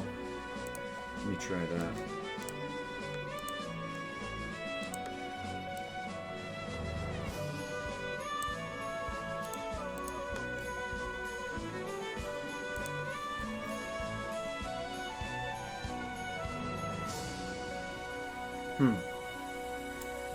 So it looks a little dark on the screen. Oh, it's lightening up now. Okay. Then it just went dark again. Alright. Ah, well, that's okay. I mean, yeah, it's just sometimes the light box can just mess with the cameras a little bit. Can't be helped. Back to my playlist. I'll skip this one. Yeah, I'll skip that one too. I'll skip that one too. I'll skip that one. Okay, here we go. Xenoblade Chronicles X music. Nobody else would ever play that. I like that. It was Sakanoth when they made Kudelka, changed name to Nautilus Shadow Hearts Onward. So all they made was Kudelka and Shadow Hearts games? Were they like a subsidiary of SNK? Kind of like HAL to Nintendo? Or some of Nintendo's internal developers. Did I play? No, I haven't played Zero 2. I've only played Zero 1. I played Zero 1 way back when I first got a Switch. It was the first Switch game I played. But I only just found out about Zero 2 very recently. Does Zero 2 have like a lot of content that's different from Zero 1? Like, is it... Because Zero 1 did reuse a lot of the same levels. But it kind of like went into new places. I'm wondering if Zero 2 is like all new levels now. Like, what is the new content like? Hopefully, it doesn't like go back and like revisit a lot of the same levels again. That would be it's all new. It would be interesting about Zero 2 if it redid some stuff from Blaster Master 2 for the Genesis, but just like made it actually good. That would have been super interesting. Of course, maybe you've never played Blaster Master 2, so you might not even know. That could be the case, and you might not even be aware of it. And I would barely be aware of it too, because I've only played the first couple levels of Blaster Master 2. Blaster Master 2 is for the Genesis is not at all a very good game, unfortunately. But it's probably a little bit underrated because people, you know, it just seems so bad compared to Blaster Master 1, but it does have some things that are kind of cool and interesting. So one of these days I want to play through the rest of it. Can't tell. Oh, you never finished on the NES either? Hey, Colic, what's up? How's it going? Doing art. As usual. Well, Blaster Master Zero does retread a lot of Blaster Master NES's levels. But it tends to, like, take them in new directions, and it adds some stuff. It adds some new music. It adds some new areas. So there's enough new things. There's new like boss music, and there's the on-foot music is different, and that's new music. That's pretty cool. But I just think like the coolest. Well, what I want to say is that I like the idea of remaking games that are bad because it's easy. Well, it's not easy, but it's tempting, I guess I should say, to just want to remake games that are very popular because the whole point of doing that is because it'll sell, but if you really think about it, remaking bad games is the way to go because... Or maybe games that are bad but had potential, you know, if they were done better, you know? Those are the kind of remakes that are the most interesting. And they very, very rarely exist. You got more games for your Switch. Little Town Hero, Trails of Cold 3, and Disaster Report 4. I don't know the first one, but the second two are series that I do want to get into. Both of those. I probably would want to start with the first one of Disaster Report and Trails of Cold Steel, but those both look really cool. Both those series. Good ideas before execution. Right, so those are the kind of games that should get remakes, you know?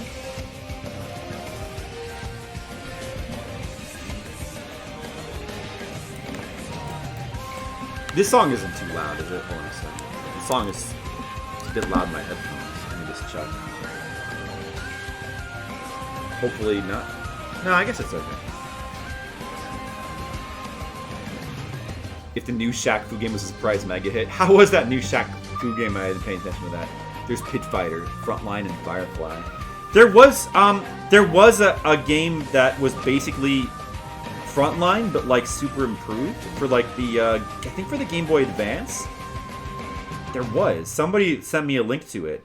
It's basically exactly Frontline, but just like with heavily improved graphics. So that would be an example like of a remake of a really bad game, like super improved. Even you could say like Resident Evil is sort of a remake of Alone in the Dark, but like heavily improved. I like Alone in the Dark 1. It's a cool game, but Resident Evil 1 is kind of better in every way. Something like Pit Fighter. You could make a remake of that and make it a lot better, I think. Little Town Hero is the RPG made by Game Freak that isn't Pokemon. Oh. I think I've heard of that before.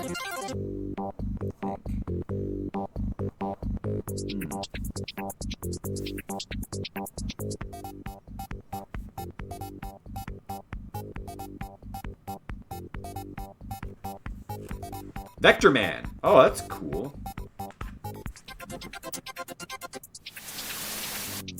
Nice pull with the Vector Man music. Yeah, Vector Man's a cool game. Vector Man's really, really, really good. We got to play that for a few hours from a subscriber request. We use subscriber requests here, in case anybody doesn't know. If you subscribe, you get 1 free hour of game request time per subscriber month. So I haven't finished it, but I mean, it seems pretty hard, but I'd like to play it more. It seems like a cool game. Basically, a remake of a game called Street Smart. Well, yeah, I mean, It's not the first. I'm pretty sure it's not the first fighting game or beat 'em up to have digitized graphics, and it's certainly not the first game to be like that. Street Smart was very mediocre too. Yeah, I like Vector Man. Yeah, Vector Man was cool.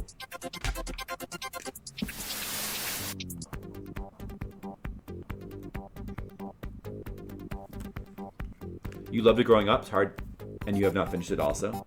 One of these days, I'd like to finish it. One of these days. But there's so many games. I also really want to get back to Echo. Echo is awesome. I'd love to play more Echo with the Dolphin. But that will be up to whenever Demo feels like requesting that. But, you know, there's just so many games, and, you know, we got to finish Zanky Zero, and that's going to take a long time. And we got a little project called Fliptendo, where we're trying to play every Famicom game, and we got to continue that. Going to be continuing that soon. The next game on that is Bayou Billy. And we're going to be playing through and finishing Bayou Billy. We got to do that. We got to finish Bayou Billy. Probably won't be. I think it won't be that difficult. I mean, Bayou Billy is known to be a very difficult game, but it's one of those. This is a little overstated, the difficulty. I don't think it's going to take that long. I really don't. But I've been wrong before. I don't think so, because I've actually beaten Bayou Billy, though, so... I was a lot younger, and I was more rusty, but still... I mean, I'm more rusty now, for sure. I haven't really practiced it at all in a long time. So it'll take some de-rusting. But not Vector Man 2? Yeah, I forgot there even was a Vector Man 2. I'd be curious to see Vector Man 2. Is Vector Man 2 like is it good? Is it an improvement over the first one? The first Vector Man is a really cool game. It has a couple things that are a little unpolished, like some of the level design can be just a bit unfair, maybe. Some of the enemies can be a little bit weird. Sometimes it has some blind fall, a little bit blindish on the moving around, falling. You don't like 2? Oh, why don't you like 2? I mean, but I think Vector Man I still think it's a really cool game overall. Stuff like, you know, problems like that generally are hard to avoid.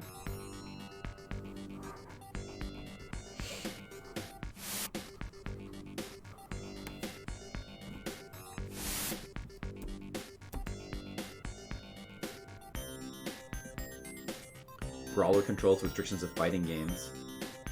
None of the technical depth of fighting games.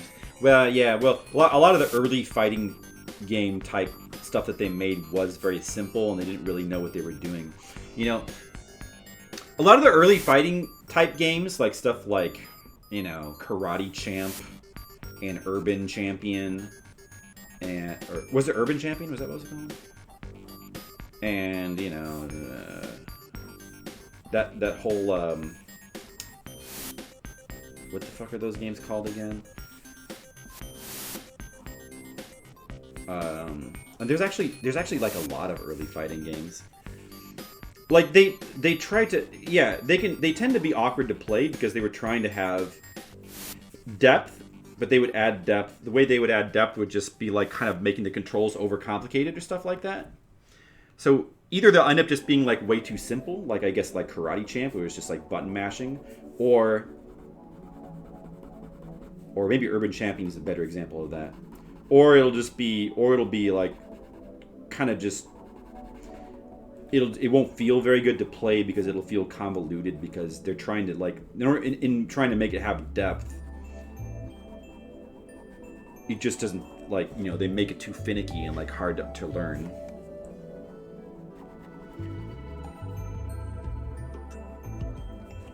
Ooh. Steins Gate music, huh? It's one of my rare anime musics I put on here. Dude, the Steins Gate anime had amazing music.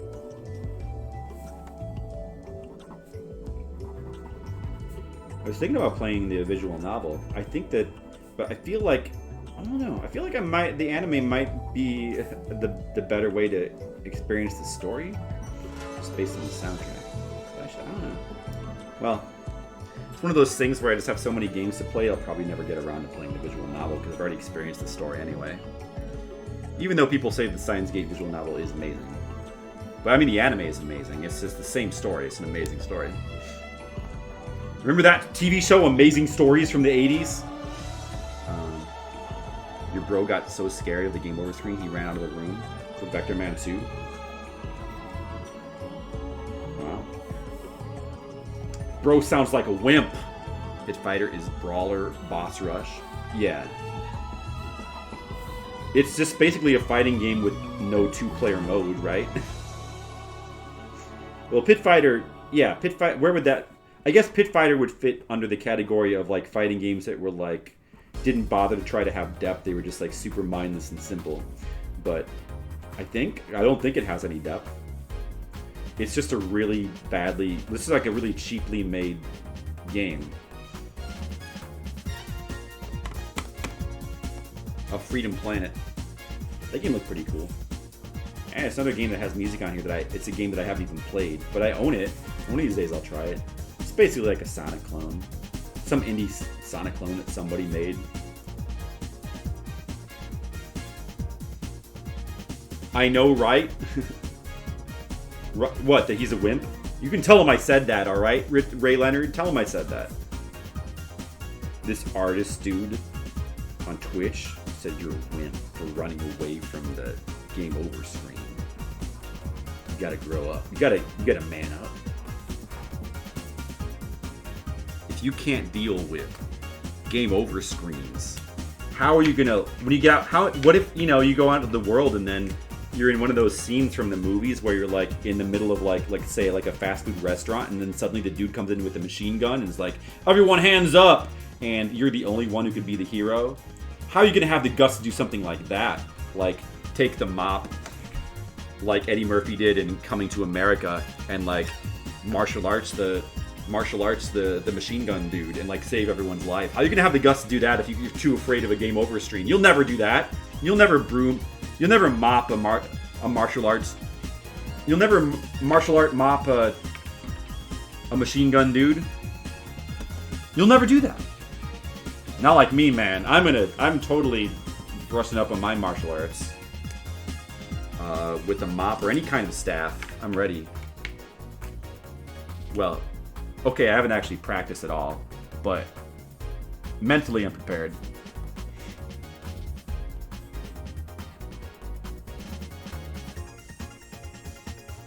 This is one of those songs that just ends.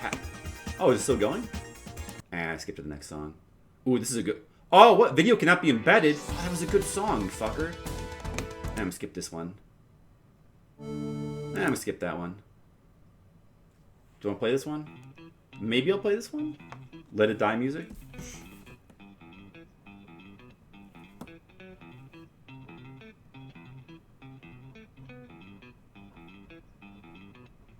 Oh yeah, this is a cool one. This Let It Die song.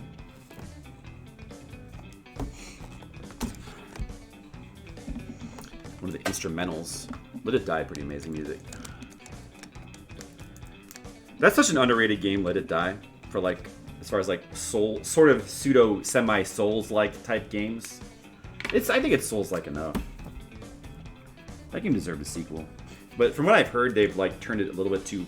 It's one of those games where maybe you kind of had to play it when it was like more new, and maybe they've turned it more pay to win now. I don't know. It was always very grindy though. Maybe the Vector Man's filling his body parts is not enough.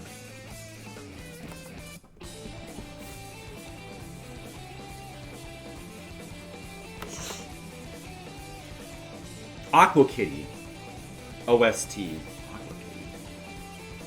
What's an Aqua Kitty? Is that a cat that swims? But cats hate the water. This must be a real different kind of cat, huh?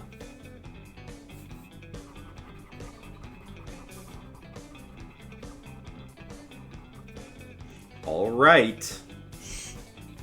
Hey Briggan, I asked before, maybe you weren't paying, you might not have been here at the time, but did you want, did you have like a request or anything?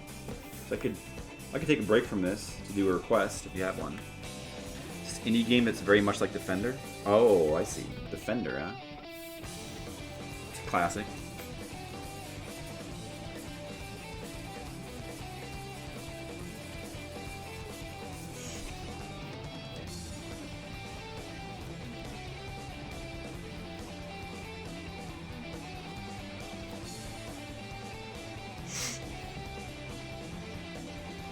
Yeah, so this character, she's like all in black. That's why all the lines are in white.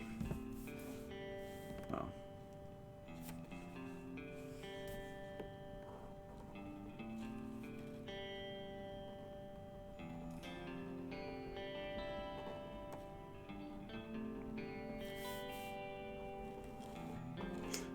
This part of the song gets weird.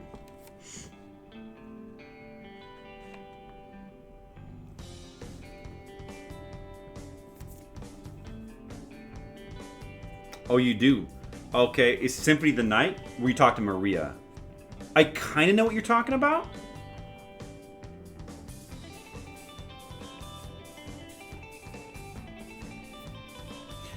Dude, this music sounds really Death Note-ish right here. I don't think... It's not the same dude at all, but it sounds very Death Note-ish right there. In a very cool way. I don't even remember this part of the song.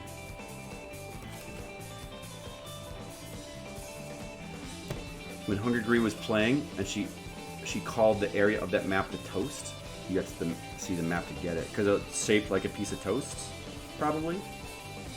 Okay. So this is another inside joke type of request.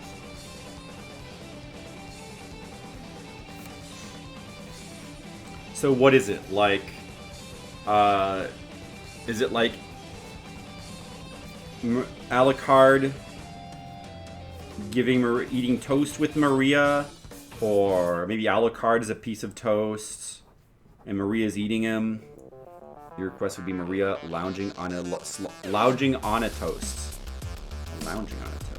How do you lounge on toast? This is the Aqua Kitty music?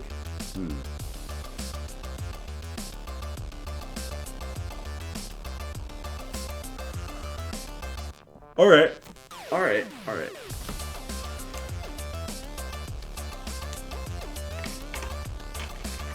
let me get a piece of board.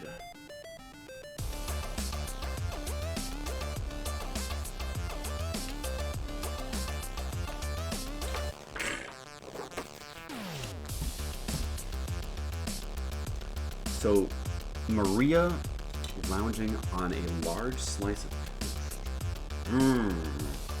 First of all, let me get a reference for Maria. Oh, so let me put some System Shock 2 music on there.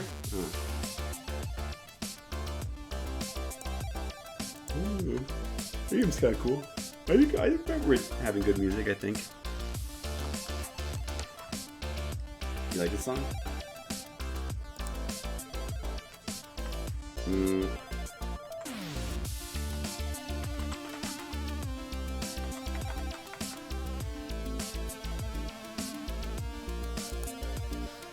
Maria Renard.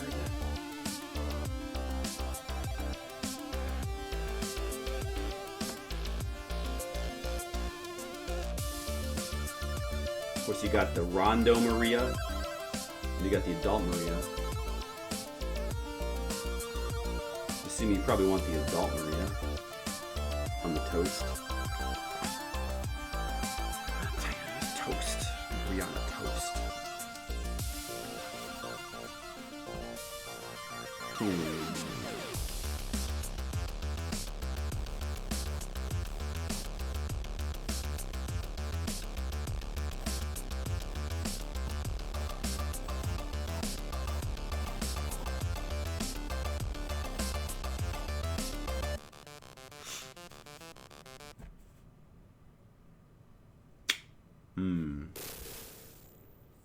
Maria on a toast.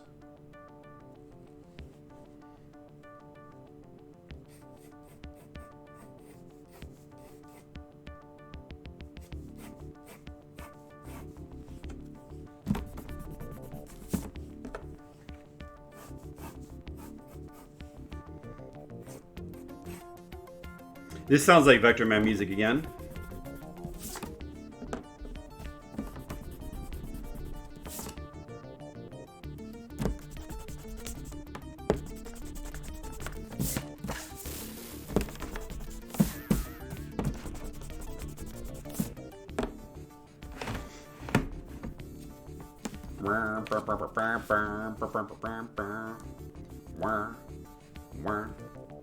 Vector Man.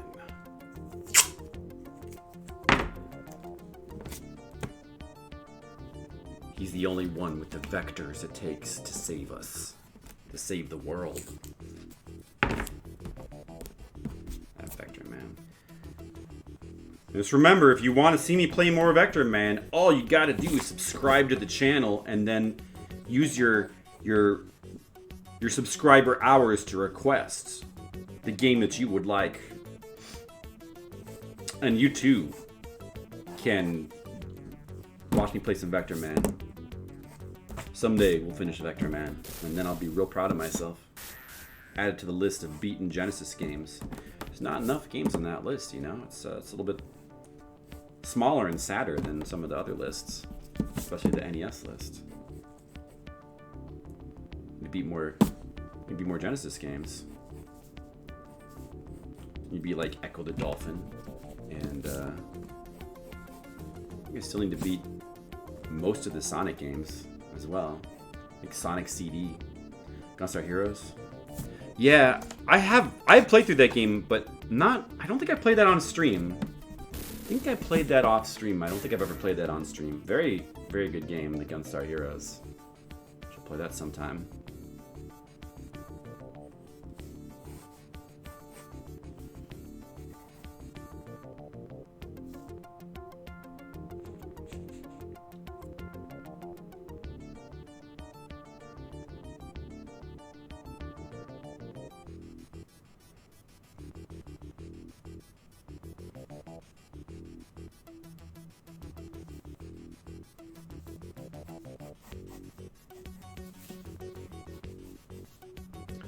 Maria on a toast. Let's all give Maria from Symphony of the Night a big toast. Maria. That's pretty cool, you know, when the first time like anyone played Symphony of the Night, you know, I guess you know, most of us in America wouldn't even have had this experience because we didn't really get Rondo. But for maybe I guess for the Japanese players who played Symphony of the Night for the first time, and then you get Maria as an adult. That's so cool because Rondo of Blood, she was a kid. She's just a kid running around. Even though she was just a kid, she was a super powerful kid who was arguably stronger than Richter himself. Like throwing her birds around, killing all the bosses really easily. And, ironically, as an adult, she's not as strong. Or she could have cleared out that entire castle herself.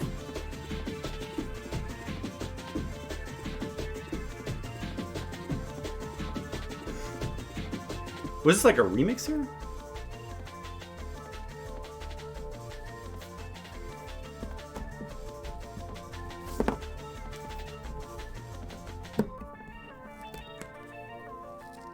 But yeah, it must have been pretty cool. If you played Rondo first and then you played Symphony of the Night when it first came out, in Japan, I bet it would have been really cool to see all the little references, just to see the ways in which it follows up from Rondo, because it's a direct sequel to Rondo. It's a really. I mean, I guess we don't really think about it that way because we didn't get Rondo over here, but it's a really awesome follow-up. As a follow-up to a game, a sequel, essentially, it is pretty amazing.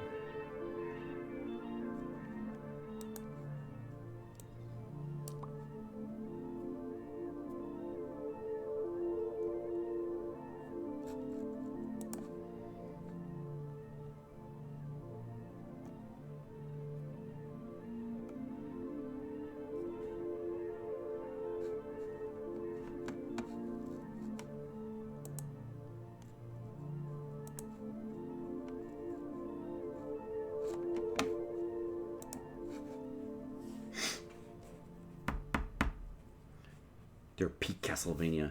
Yeah, they it's hard to argue with that. I mean, Castlevania 3 is also It's kind of also peak Castlevania. I guess Castlevania 3 is like peak early Castlevania, but yeah, Rondo is. Both those games are pretty amazing. The only problem with Cool Spot, yeah, I love this piece of music. The only problem with Symphony of the Night is just you wish it was hard. It's just a little too easy. It's like the only flaw. But it's really not much of a flaw because the game is still super fun anyway.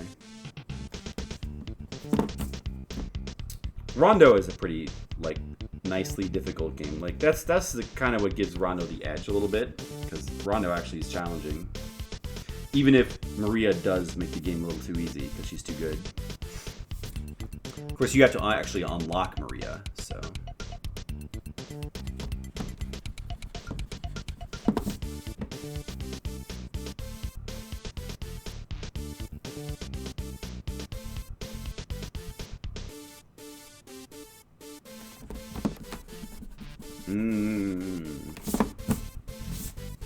This is my favorite piece of Cool Spot music right here.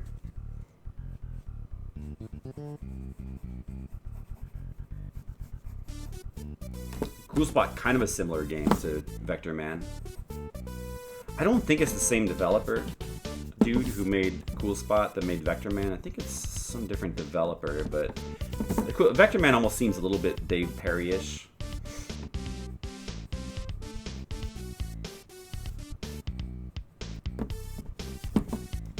It does have some good tunes, yeah.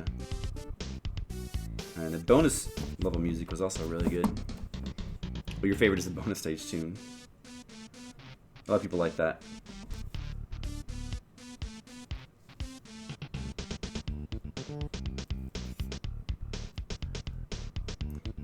Do do do do. Do do do do. Do do do do. Do do do do. Do do do do.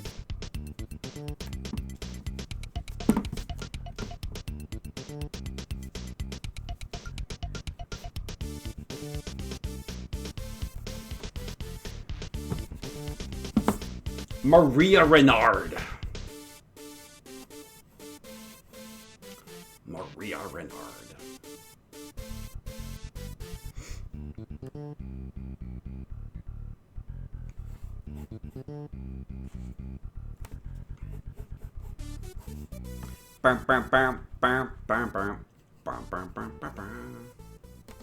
The music's so good. That's perfect for any occasion. Oh. Is this mine or is this somebody else's? That's mine. Yeah. This is even better.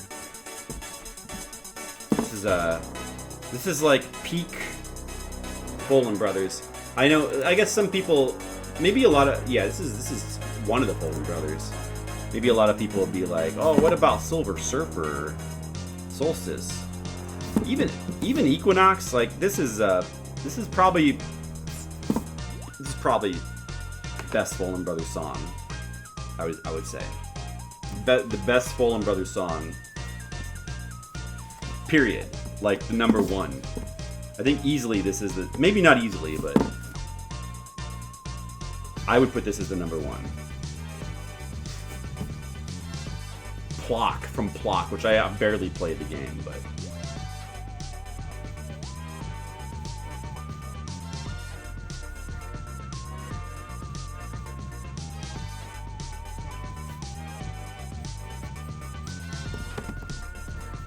But Plock has just an insanely good soundtrack. Some of the Super Nintendo Poland stuff is really, really amazing. Equinox also. Love the soundtrack for Equinox.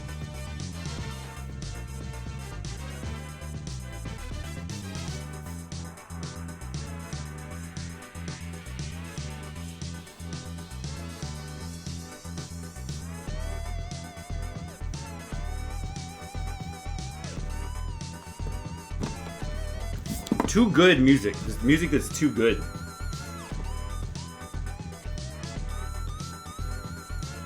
It almost seems wrong for music to be this good. Like, It's almost like this music should go to jail for being too good.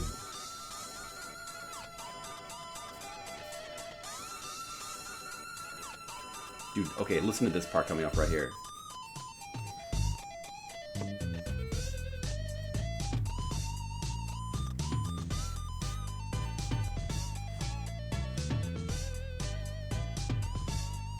That part's sick. Did you guys hear? Did you hear that part of the song? Did you hear that? That was ridiculous. The guy Summoning Salt, who does the world record, historical videos on world records for video games. That's one of the songs he uses. You can really hear the powerful effects of this song on some of his videos. That guitar, I know. Yeah, I want to hear. Someone should do a. See, that's what I want to hear. I want to go to a concert where somebody does that song live. Cares about like whatever, like real music that people listen to. Oh, what's this? That sounds good too. This is not for my playlist. Shantae, Coral Mine, Seven Sirens. That's like the new one, right?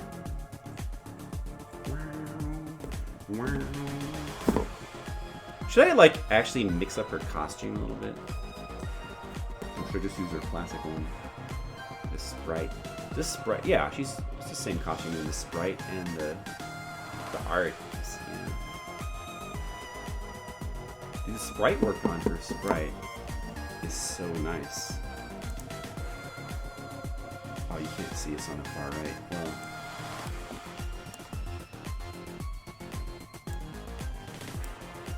oh yeah, there it is. Actually, no, it's not. There it is. Such good sprite work. You see how they took the art and they just changed the palette a little bit to make it it pops. Pops off the screen. Who's playing that guitar? It was a Folan, using the power of electronic music. And I guess you better keep her costume the same.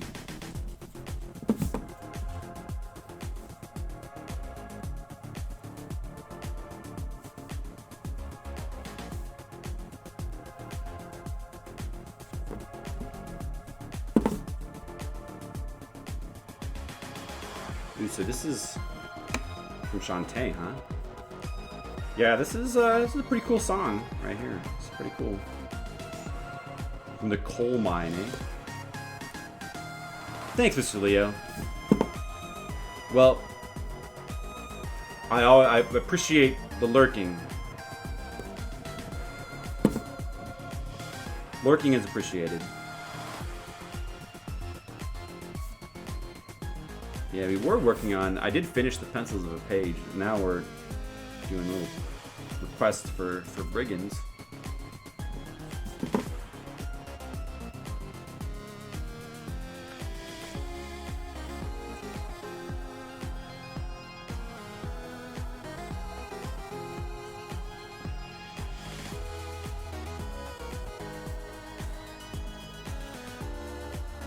You think they're all great?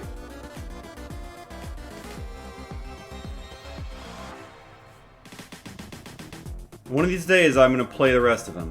One of these days. It's just, you know, so many games. I say that about every game that I haven't played.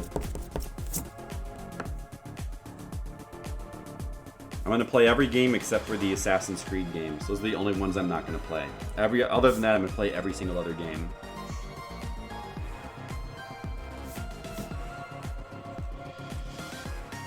He's got like some kind of like silk gloves.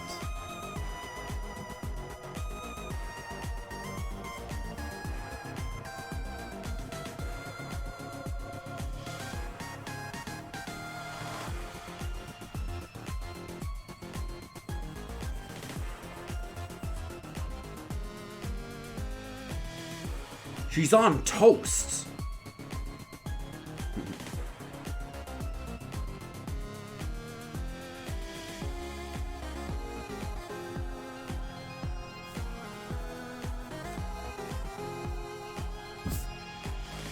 Ass Creed has been ass after Brotherhood. Well, I've heard people say that. I'm sure I probably wouldn't even like the good ones, so. The quote good ones. You can play all the NHL and Maiden games. Okay, maybe not those either. There might be a couple others I won't play. We can run through the list of every game of all time. I'll tell you which ones there might be like a couple others I won't play. I wouldn't mind maybe just like playing like one of the old Super Nintendo Maddens maybe for like a half hour. Not for that long. Well, a little bit. I probably did play a couple of those a little bit when I was a kid. Probably rented them. I had to play all the games. I'm sure they were fine for the time.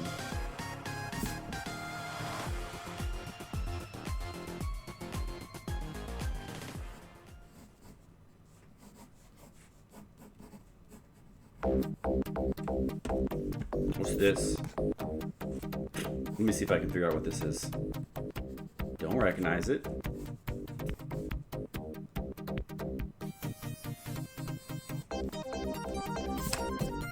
Sounds like Genesis, I think. Okay, I give up. I'm gonna look. Oh, it's Vector Man again. I should have known that. Should have known because of the theme.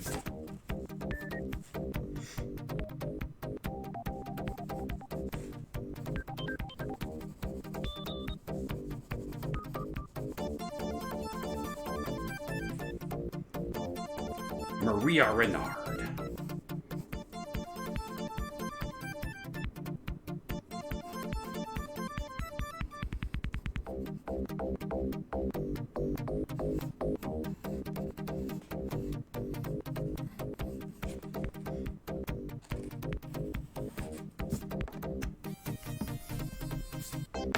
It's kind of interesting that she's like wearing like half a dress, but then just the shorts underneath her outfit.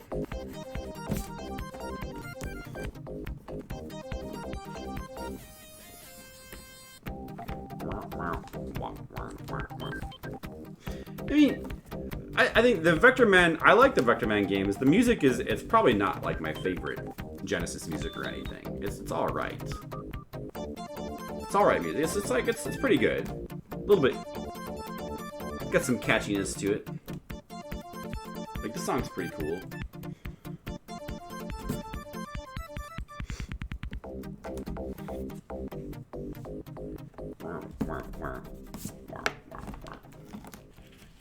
Alright, second I'm going to start detailing this toast. Maria Renard sitting on toast. And then Brigand, you and Hungry Gorilla and a few other chatters will probably be the only ones who'll be able to appreciate this. Oh, Falchion music, there you go. I'm sure this is probably from my playlist. Nobody else is going to put Falchion on here, right?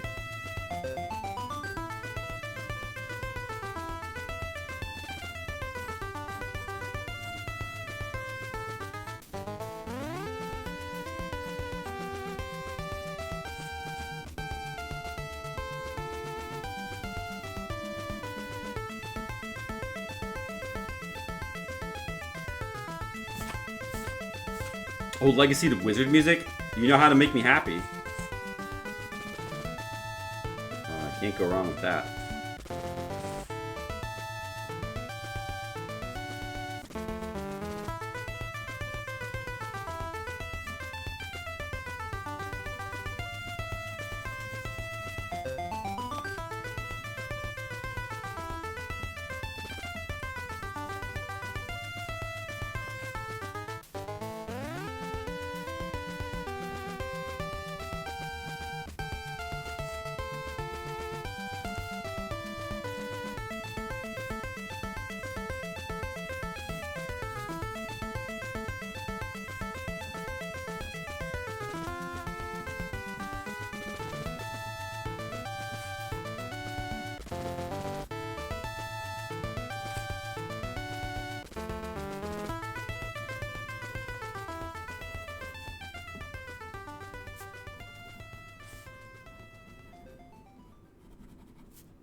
Yep. There it is. It's a good one. Castle Crashers. I played that like one time, really briefly, when a friend brought his Xbox over to our house one time.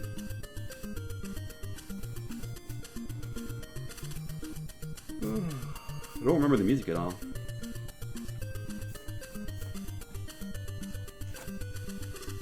Okay, now that the detail of this toast. This toast, you make the toast look good. I better pull up a good toast reference. I wouldn't want to make it look not toast-like.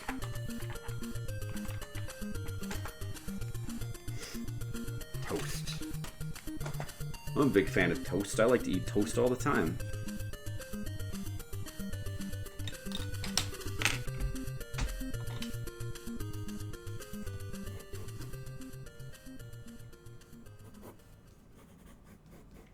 Got to give it that classic bread shape, so it really registers as bread. Sounds familiar. Oh man, it's not like Super Mario RPG, right? No, this. What is it?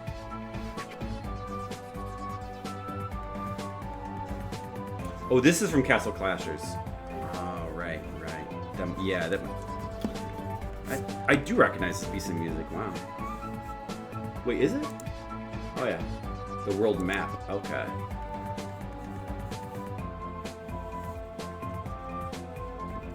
Right. I just saw you put that in there and I totally forgot. Except this song is a little... Well, it's fine, I guess. It's a little on the short side.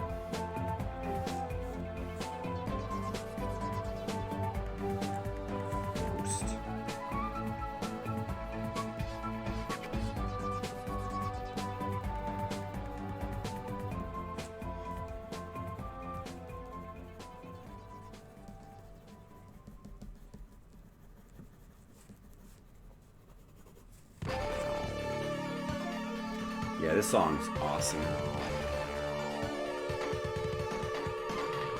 That was Ray Leonard. Good job, Ray Leonard. This song's awesome. It's probably the best song from Gunstar Hero. First level song. Good, very solid, classic piece of level 1 music. Even though, I guess technically this isn't the first level because I think it gives you a stage select at the beginning, so you don't have to go to this level first. But it sounds like it's meant to be. It sounds like it's meant to be for a first level, doesn't it? It's got that real classic level 1 sounds.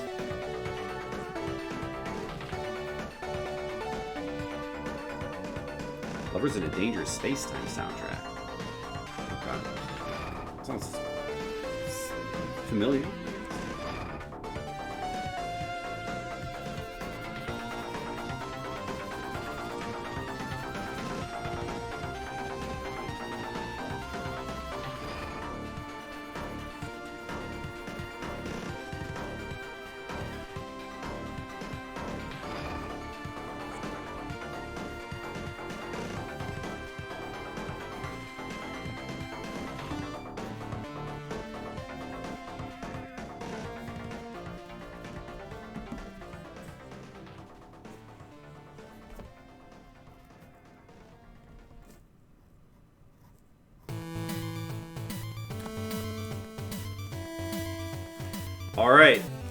All right, brigands.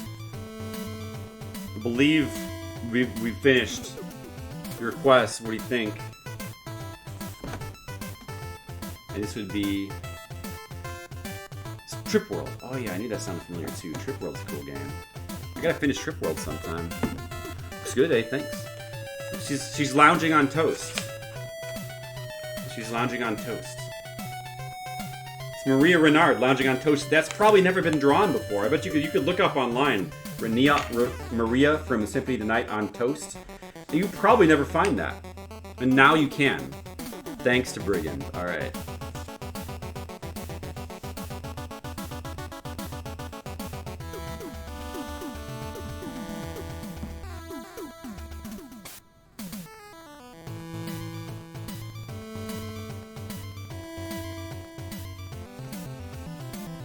Alright, So I signed it, the little dates. This is pretty good. I like that one. We'll have to make sure that we scan that in and put that on the Patreon website. Guys, don't forget to check out my Patreon. Here's a link. Oh, it's... What? Why isn't it working?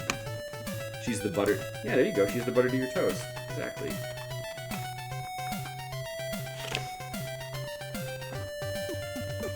Alright, back to inking the page. Drawing the art. Always more art to draw.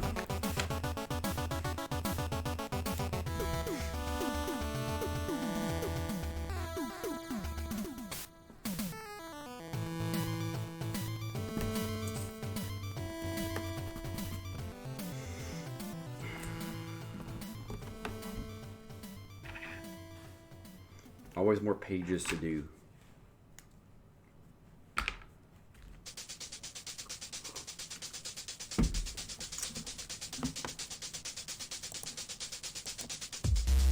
Lovers in Dangerous Space-Time soundtrack. Must be an indie game.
Please can get easy to draw from now on.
And it's got a crystal heart on the cover. All right. Hey Skittles, what's up? Skittles, I'm drawing arts. I've decided to change careers. I'm no longer going to play video games. From now on, I'm just going to draw art. Forever. Castlevania. Castlevania. Castlevania.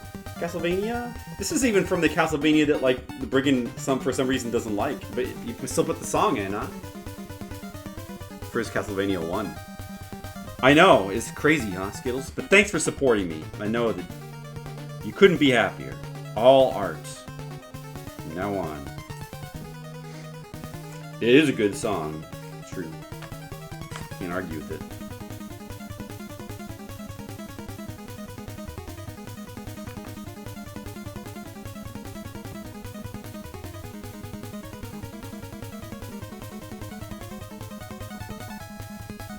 Pretty cool boss fight as well. I make good doodles. Hey, thanks. Skittles, a try. Try to make good doodles. And changed my mind. Maybe I will play video games more. Maybe I'll do both. Maybe I'll enjoy the art of playing video games. From now on, whenever I'm playing a video game, I'm going to categorize the stream under art because it's the art of playing video games. It's an art. Therefore, all game streams are art streams.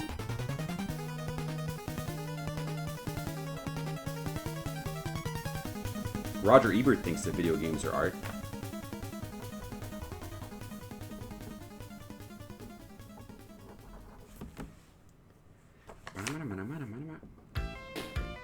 Oh. Darius. Darius 2. One of these days I'm going to play some Darius 2. Maybe.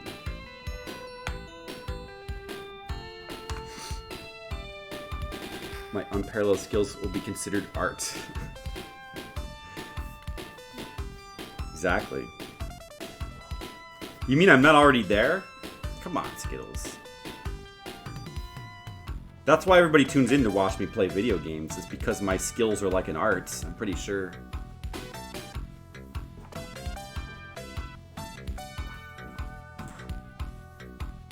Leo's here. He's here. He's hanging out. He's lurking, Leo. Tonight.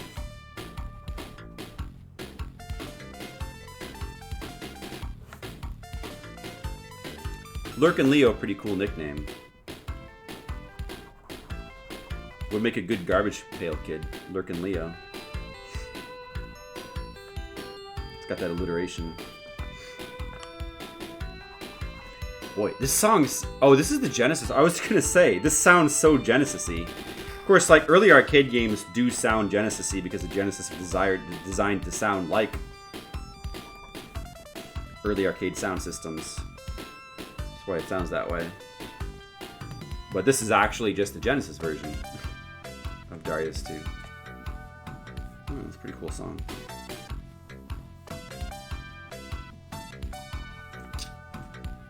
Leo the Lurker. Leonidas is another good nickname.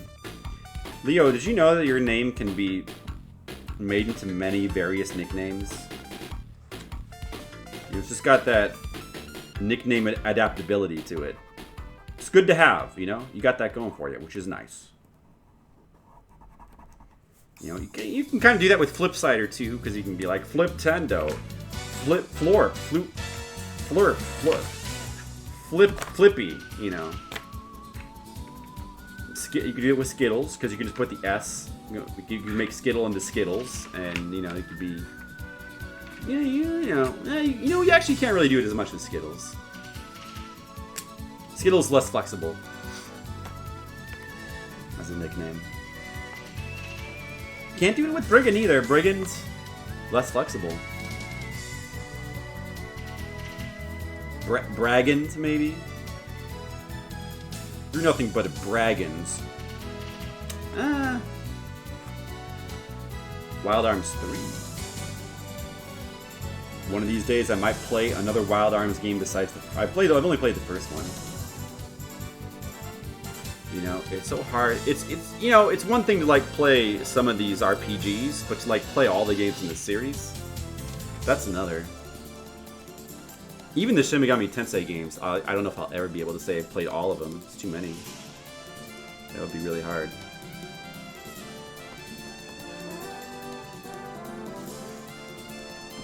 The only series I guess, you know, I have played a lot of the Shin Megami Tenseis, a good amount, and I've played almost every Final Fantasy, but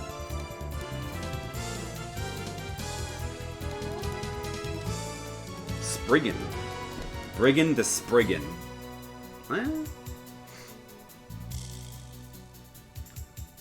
Yeah, you could make Skidlio. Skidlio Diddlio.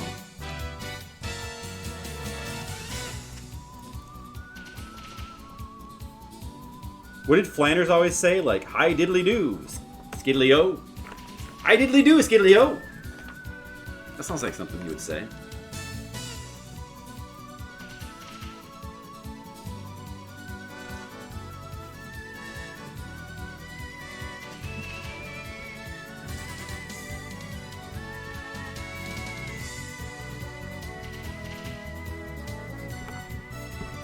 Yeah, it sounds like Wild Arms music, alright.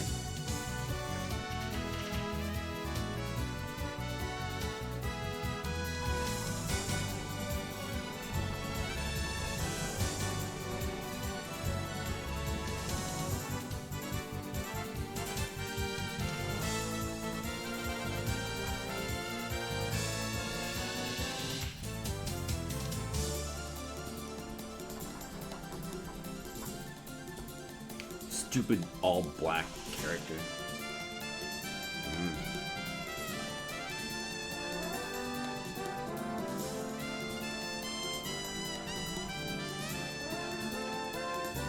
What do you find memories of Wild Arms 3? Oh yeah? Is that your favorite one? Did you play Wild Arms 1 and 2? I like Wild Arms 1 a lot. Go back to it. I've even played through it more than once, but I wouldn't mind going back to it sometime. But I guess I would like to play Wild Arms 2 and 3. Like, which are the ones that are considered good? I think that series at some point might have fallen off. I know that the Suikoden series falls off like somewhere after, I think after 3. It just kind of falls apart.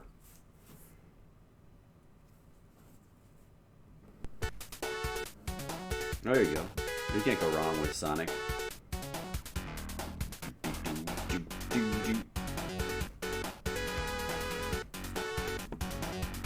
Classic.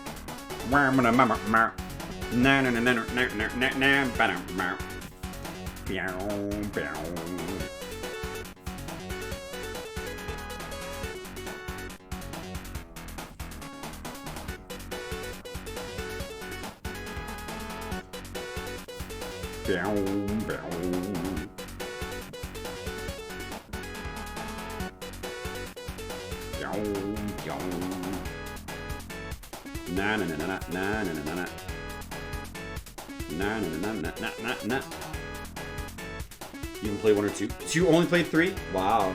Well, I can only vouch for 1, but I think 1 is a pretty cool game. What system was 3 on? Was that PS2?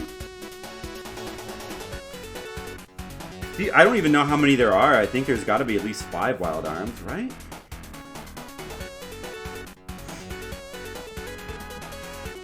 I think there's a lot of them.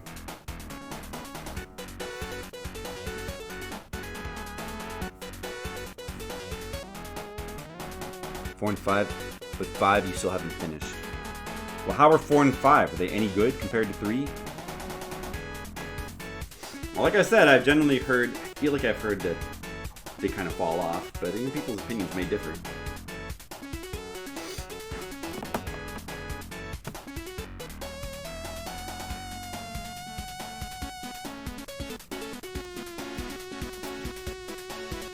Why are the arms so wild?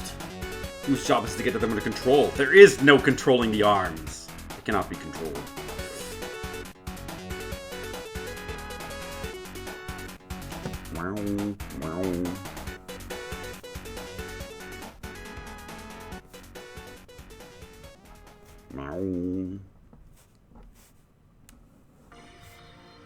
Okay, now I know that's my music. We're getting it. There you go. There's some Danganronpa. Who is the fan of Don? Ray Leonard, I believe.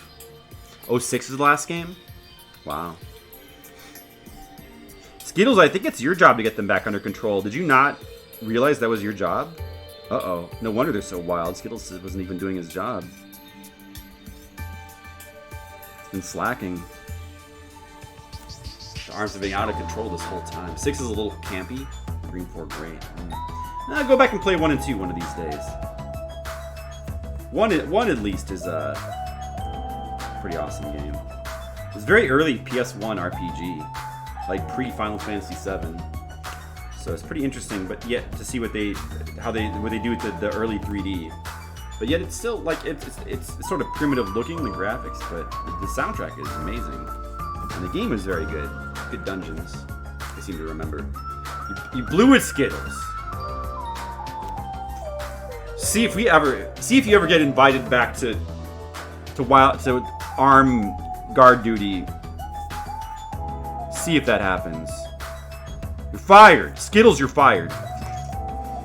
Yeah, dude, this is a really good. This is up there. This is one of the better Danganronpa songs. But I don't know. I might like Beautiful Lie more from V3. I might. But this is extremely good though. Extremely good song. See, this part coming up here is the best part. Wait, here it comes. That's a super cool transition right there. Like, oh man, it's part of the song.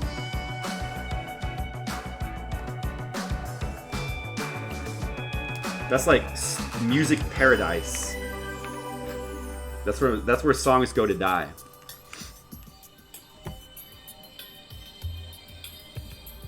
Like, what a cool transition. Bow, bow, bow, bow.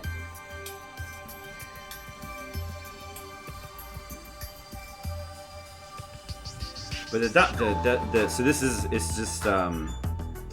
the song that plays like just during normal exploration, basically, or normal events in the second game. Like each game has their own version of that song, and they kind of get better as the series goes along. The one for the third game is extremely good as well.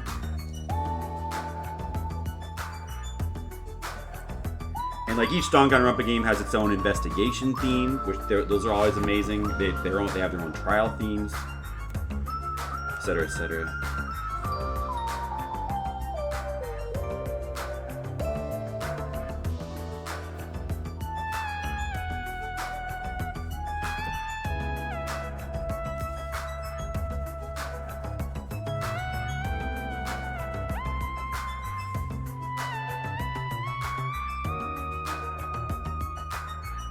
Jazzy, true.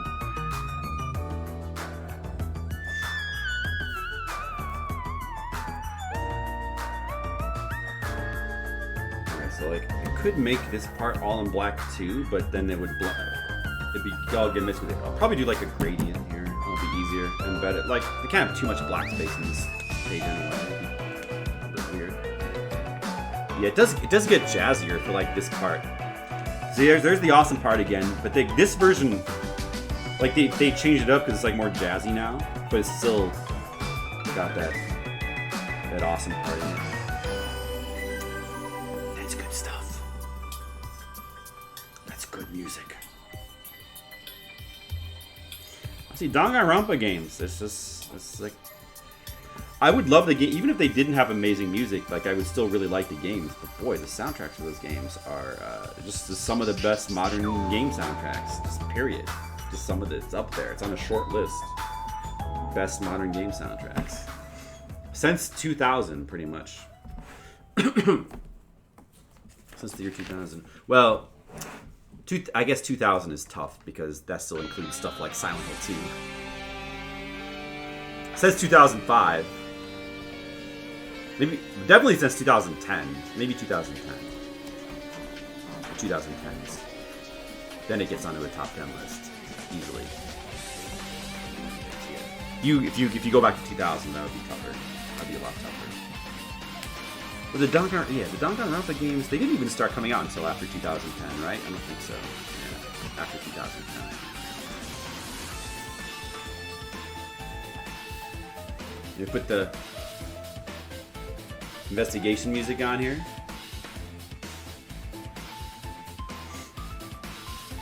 Yeah, this one is extremely good too.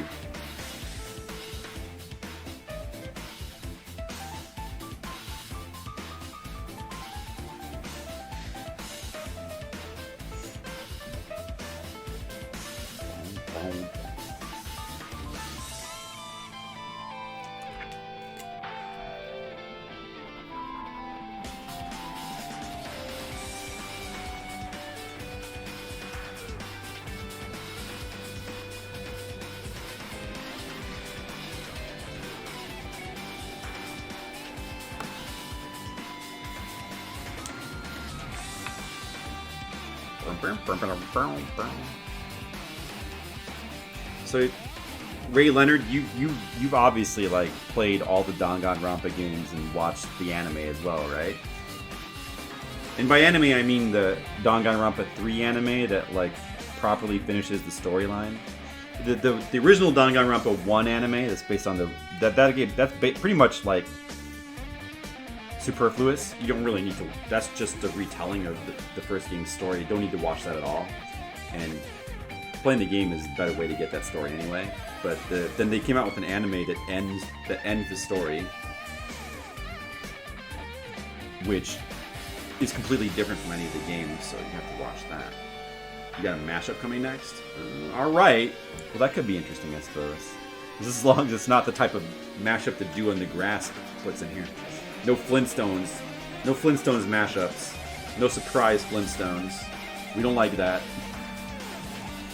You like Danganronpa 2 more? Is that your favorite one? 2? Yeah. 2 could be my favorite. I think 2 is my favorite as well. 3 was extremely good, and 1 is extremely good. It's a pretty tough call-up, but 2 might be my favorite. I think that 2 does have my favorite character. You want to guess what my favorite character is?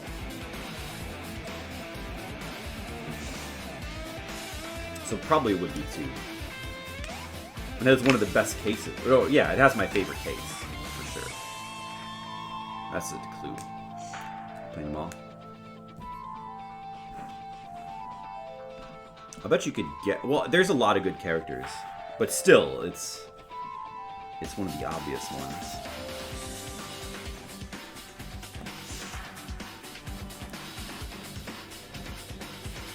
That was your first one? That's definitely kind of weird. It must have been a bit weird. Because there's a lot of references to the first game.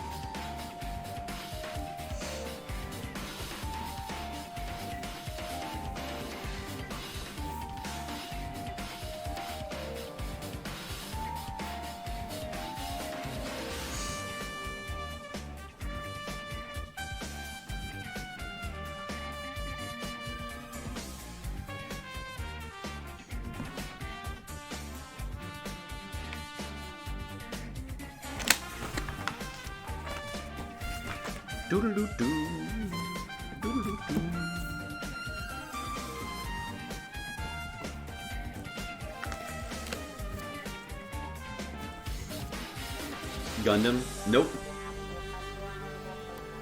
Gundam is a cool character. He's not my favorite.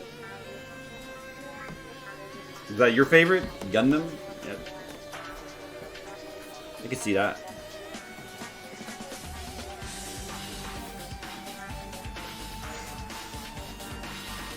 Gundam's probably Jennifer's favorite, I think, because of he controls little hamsters. He loves the hamsters.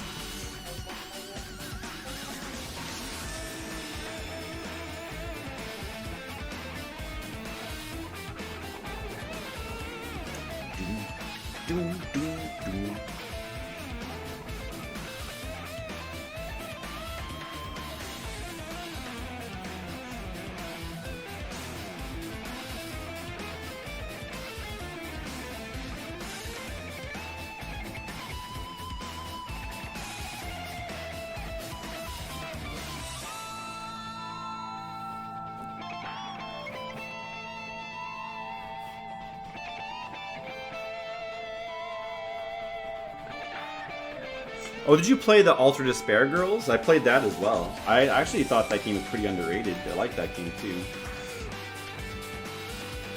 The buff guy, Nekomaru? Oh, really? He definitely has an interesting character path. Like, a lot of the characters in Danganronpa seem like really weird in one note at first, but then they end up taking them in interesting directions. But no, I'll just tell you then. Yeah. Not my favorite aspect of this character.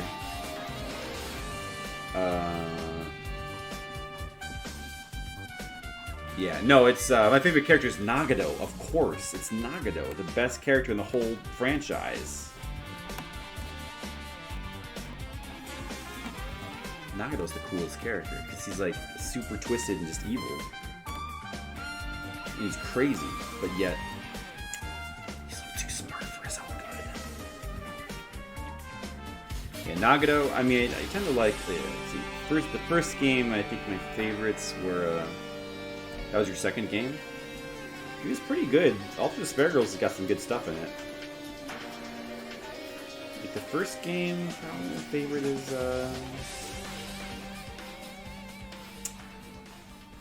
I guess, probably just, what's her name? Genocider, I guess. And then the third game, of course, it would be the Lie Dude. What's his name? Oma. Oma, that's his name.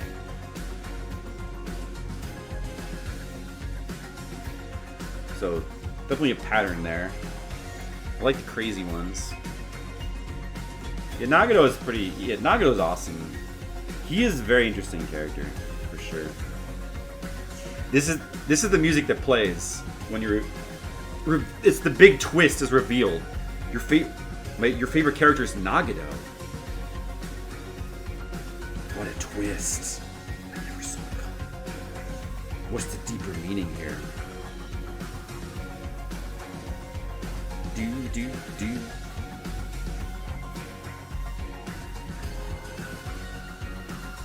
What a twist.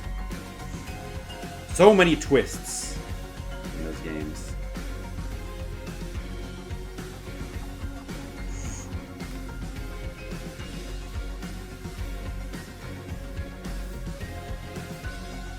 Yeah, it's funny how, like, what's popular these days and, like, a lot of the TV shows is the twists. A lot of the mystery box stuff. What do they call it? The mystery box, right? Like the J.J. Abrams type of game, like, stories.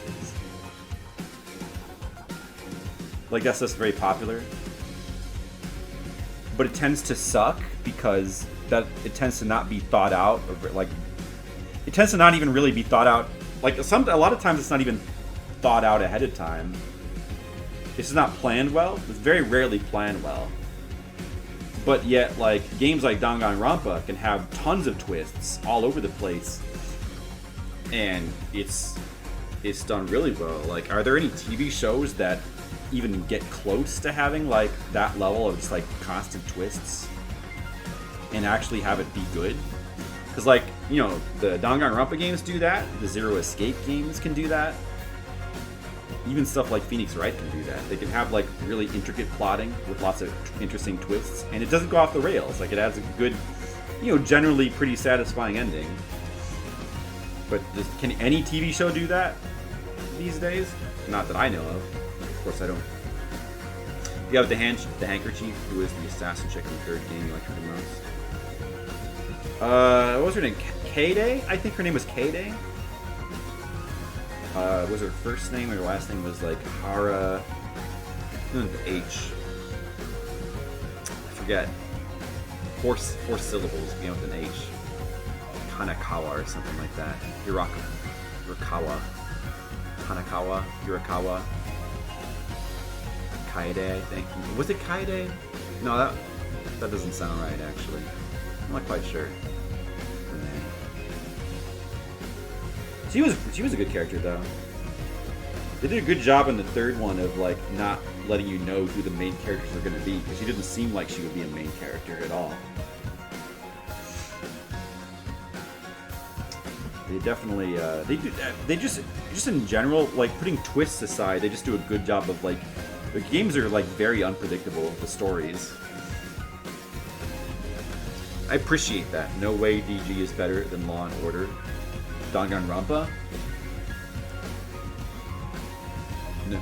You're saying it's Law and... Oh. I'm pretty sure that you mean that in reverse. There's no way Law and Order is better than Danganronpa. Do you play piano? Oh!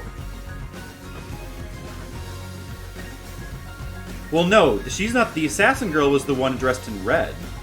She didn't play piano. The piano girl was the blonde who had the notes in her hair, and I don't remember her name either. Yeah, I don't remember her name either. Kind of blanking on Kaede. It was Kaede, wasn't it? Yeah, I think it was. When she died early. Oh, Kaede was the name of the girl who died early. Oh, the blonde. That was the blonde. Spoilers, yeah. That was a very good twist. Luckily, probably nobody cares here, but so let's turn the game off. It worked out really. I mean, it was a really brilliant twist because it seemed like she was going to be the main character. So that was a very strong twist they did there. How about some Bomberman Fantasy Race music, huh? Here's one that's probably nobody cares about. Sapphire Drew cares about it, though, if he's still here. Law and Order is worse. Yeah, Law and Order is worse than Law and Order. So you meant that Law and Order is worse than Law and Order? I think you're having a little trouble there, but I knew what you meant the first time. It's okay. Or did you actually mean that Law and Order was better than Law and Order? Maybe that's like a philosophical point that I just need to think about. Like, yeah, Law and Order is better than Law and Order if you think about it, because Law and Order, there's Law and Order, but then there's Law and Order. You know what I mean? It's like, yeah, there's Law and Order, but then there's also Law and Order, and not all Law and Orders are the same. So one is better than the other if you think about it.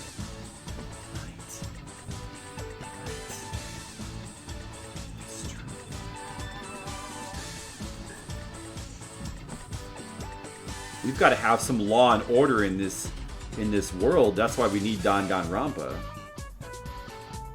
And to have games of death, because that will really bring law and order. Mono Bear is all about law and order. That's why I would say that Danganronpa is the best Law and Order game. Or TV show. Alright, that was a good speech. Let's go back to listening to music from Bomberman Fantasy Race, the Bomberman PS1 racing game that probably nobody has played. I wouldn't have played it either. Sapphire Drew didn't make me play it, but I'm glad he did because it was actually pretty good. Pretty good. It's better than everything. Danganronpa is better than everything. You're using DG as the abbreviation. Is that like a normal thing?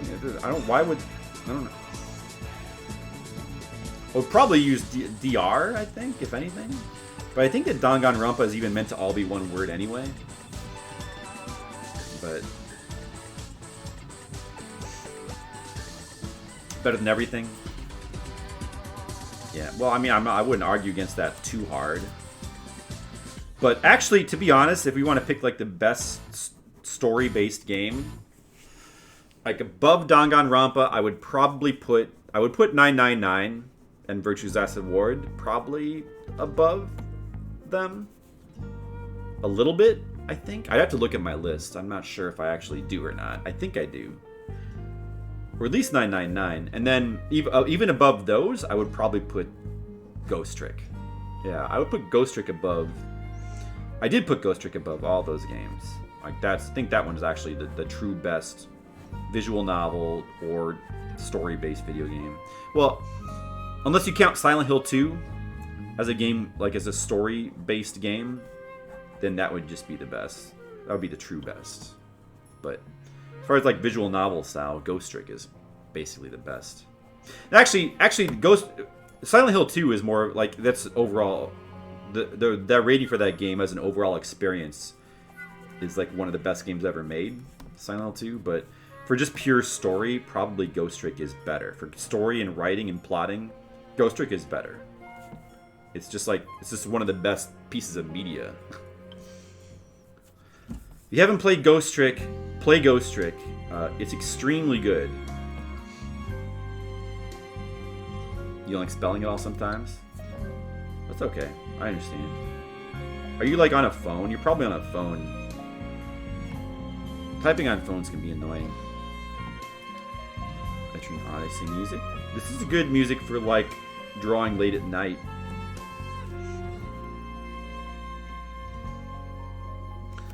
And this reminds me of Zanki Zero as well.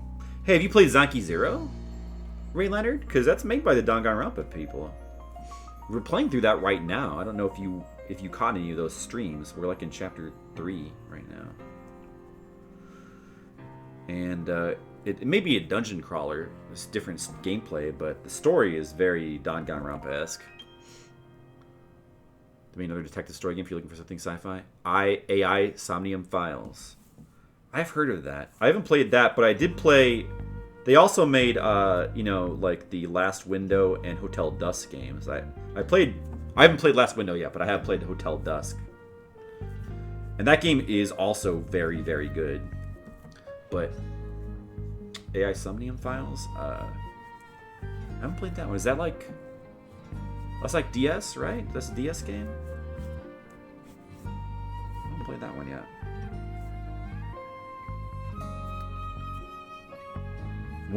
We have so many games to play, it's ridiculous, so I can't promise it'll ever happen anytime soon or even ever, but yeah, I would like to like give that a try and also just like play more DS games in general. There's a lot of good DS games that I missed out on. So that'll be fun sometime, but as I said, there's just so many games to play. It'll never end, it's one of those good problems. Oh no, there's too many games. They could just stop making good games. Period. They could make no more good games. Which, they're not really all that far off from. Although actually, this was a surprisingly decent year for video games in my opinion, but they could just stop and I'd have too many games to play still. I'd never be able to play them all. It's impossible.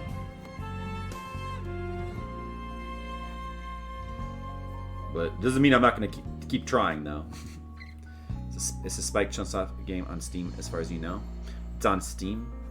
Well, I wonder if that's like a port of the DS game, or if I'm just actually wrong and it was just a Steam game all along. But I feel like that's a DS game, though. I feel like I remember that being a DS game. I could be wrong. Has Spike Chunsoft made any games just for Steam? Like, I'm pretty sure that they make console games and they port them to Steam. But I don't know if they've actually made any games like just for Steam. I don't think they have. Hey, Skittles Willow music. Remember Willow? I don't know if you remember Skittles, but Willow was one of the last games I played right before starting Fliptendo. Like that month where we did Fliptendo, like it was good. It was originally I wasn't actually really planning to do every NES game. It was just I was calling it NES November because we were like trying to get back to like just doing some NES games. So I was playing a bunch of NES games. I played through Willow. I played through Legacy of the Wizard, and like a couple others. And then it was like, hey, let's play every single early NES game in order, because like I had been watching Crontendo, so I was inspired from like watching Crontendo. So like I wasn't necessarily planning to do every NES game. I was just planning to do like all the early ones just for fun, to see like the early NES releases. But then it was the NES version. I have played the arcade version, but I haven't played it on stream. Arcade Willow is a pretty cool game. It's pretty interesting because it's like a straight up platformer action type game. It's not really anything like the NES is like Zelda like. They're making a mobile game for their anniversary. A mobile game? Spike Chunsoft? Do they not usually release mobile games? I'm pretty sure they have mobile ports of some of their games. You like the Willow arcade game? You never tried the NES? Skittles, the NES Willow seems like an NES game that you would actually like. Like, it kind of seems up your alley. Like, it's kind of Zelda-ish. It's made by Capcom. Like, it's got very, very, very high quality graphics and music. for an NES game.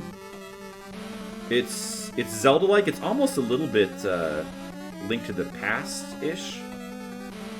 Like, it feels more advanced than the NES Zelda. Like the original NES Zelda. But it's got the RPG elements.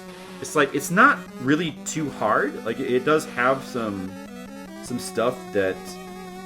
It has some mazes. It does have some mazes that probably could be a bit annoying, but you could just look up maps if it... They're not really that bad. Like, there's nothing, like, super ridiculous. It's a really fun game. You should give it a try. I think you'd like it. I think you'd like that one. But, yeah, the arcade one is cool, though. No, I mean, not a lot of people know about the arcade one. The arcade one is cool, too. I should stream it sometime. Yeah. Give it a chance sometime. Put it on your mental list. I think you'd probably like it. I could be wrong. I've been wrong before. No. Mega Man 10.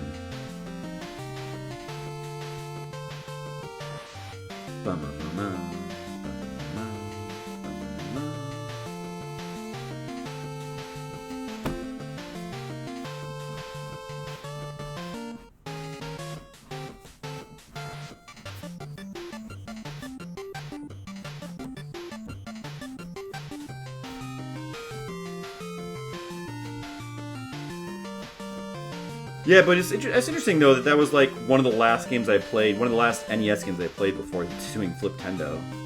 It's pretty weird. I don't know. We ended up, like, we already passed Legacy of the Wizard for Fliptendo. We ended up just kind of skipping it because there was, like, a year after doing it on stream already, and it was like, why'd I play it again? Unlike TMR, I don't just like playing through, like, the same games over and over again. I guess that's a speedrunner thing. Skills, have you been paying it? I know that you know that TMR is back on Twitch because I've seen you there. Have you been paying attention to his new project he's going to be doing? Or, well, not project, but special. He's doing like a new follower special and like return to Twitch celebration type thingy. I don't know if you see any of that, but he's doing sort of. You remember how he did that top 25? Maybe I might be explaining something you already know, but. He did a top 25 Super Nintendo game special where he played like the top 25 Super Nintendo games. So, he streams during your workday? Oh, okay, you made him stay on? Okay, I hear you. Well, yeah, he's back to his Poland schedule, so it's like very early in the morning for us. A lot of times. And you work, so. So basically, okay, the idea at first, what I thought it was going to be, was he was going to do top 25 TurboGrafx 16 games. Which sounded awesome, but then at some point along the way, he decided to do the top 25 Super Nintendo games and the top 25 TurboGrafx. So he's going to do 2 top 25s. I guess because this like celebrating 2 different things. Like, you know, he's celebrating like the return to Twitch and then also the follower special or something like that. Okay, but here's the fucked up thing. The top 25 Super Nintendo games he's doing is the goddamn same exact list he did last time. He's playing the same 25 Super Nintendo games for a special. Like, the TurboGrafx games will be all new, except for Newtopia 1, which he did for RGG. As far as I don't know if there's any other repeats with RGG. That's the only one that I recall. So I'm not sure if the jury's still out on that one, but I tried to be like, maybe you could do a different top 25, but like I wasn't really. I tried to, but yeah, I just kind of got ignored and just I don't know why he seems to want to do the same 25 games. You've seen him play every NES game though. Well, it's true. And there's not gonna, as you know, there's never going to be a Super Nintendo Mania. There's never going to be a SNES Mania. We all know that little joke, that meme. You know, there's a command for it on his channel. Will there ever be a SNES Mania? No. Which, you know, would be the equivalent of NES Mania. In case anybody who doesn't know, TMR, this other streamer who. Basically, we are all like a part of his channel. It's kind of how, or a bunch of us here. That's how we all met. He did this project, which is sort of a little bit famous on Twitch, where you beat every NES game. You going to bed? All right, Ray Leonard. Well, have a good night. Thanks for coming to the stream. Well, anyway, I mean, I don't know if anybody else doesn't know about. Probably you all know. Too many RPGs and Madden games. Well, yeah, but that's just the thing, though. That's fine. Like, I get that. I wouldn't. Honestly, like, I think Manias are kind of a little bit dumb anyway. Like, who really wants to beat, like, all the sports games and all the strategy games? And even all the RPGs. Like, all the racing games, all the weird games. I don't, like, you know, that's the big problem with those kind of projects. You end up, like, having to play through lots of, like, really long, boring games. The sports games alone are just too much. That's why I like my project better. That's why I would never, like, ask... I wouldn't want him to do, like, a SNES Mania to be... Well, I mean, I wouldn't be opposed... If he did... Don't get me wrong, I'd be happy if he did it. Because it's still awesome, but... Like, I don't blame him, is what I'm trying to say. It would end up being, like, another 5-year project. It would take forever. It's a soul-crushing... Like, NES Mania was soul-crushing. You could all see how soul-crushing that... And the fact that he actually finished it is amazing, because you could tell that he was, like, sick of it by the end. You like the Manias? Have fun as the unpopular games? Well, it's true. I do like... It is a lot of fun seeing, like, a lot of those, like, weird, obscure games. I mean, that's why I like my project, because... we get to check out, like, all those weird, obscure games. The fact that we don't have to beat them, I think, is a nice advantage to my project. But, like, we can if we want, you know? If they're interesting, then we can. But it's just, like, getting to see all those, like, weird, interesting games is cool. But, like, having to beat all the weird, boring games is another story. But... what I'm trying to the point I'm trying to make in a long roundabout way is just it would be that's exactly right. I like to see people play different games that they haven't played before. I like blind stuff, and I'd like to see TMR play some like less popular Super Nintendo games. There's a lot of cool Super Nintendo games like Umihara Kawase. You know, I've been like hoping he would like play through that.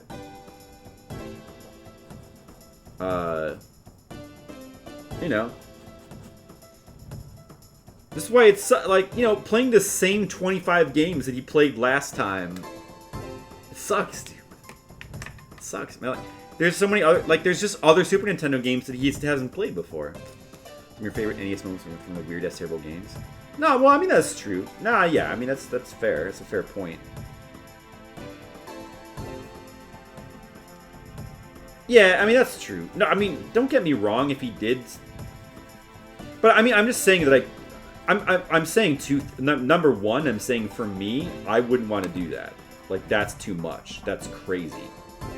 Like, having to beat every game. You're right. No, there are a lot of good moments in some of the weird... Like, some of the long journeys that you get to go through with some of those games, like Bases Loaded. Yeah, there's, like, a lot of cool stuff. There's a lot of fun that comes from that. It's fun amid a sea of boredom, but still. And even if the game he is playing is boring, like, the community is so good that it kind of doesn't matter that much. Like, it's that's sort of a unique aspect of TMR and certain other streamers.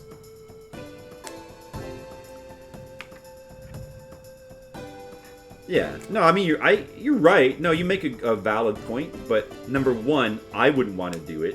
And number two, I really don't blame him for not wanting to do it again, is my point, though. Because he obviously never would want to do it. He obviously never wants to do like that again. At least not with something like Super. Like, I could see him doing like a TurboGrafx Mania, because that's way more doable, or, you know, something easier. But and he has said he's not entirely unwilling to do it again. He did say if anybody like donates $10,000, he'll like do it on the spot. So, and that's really, if you think about it, like, it's a ton of money, but considering the amount of work, that's like 5 hard years of labor. It's not really all that much money if you think about it, although...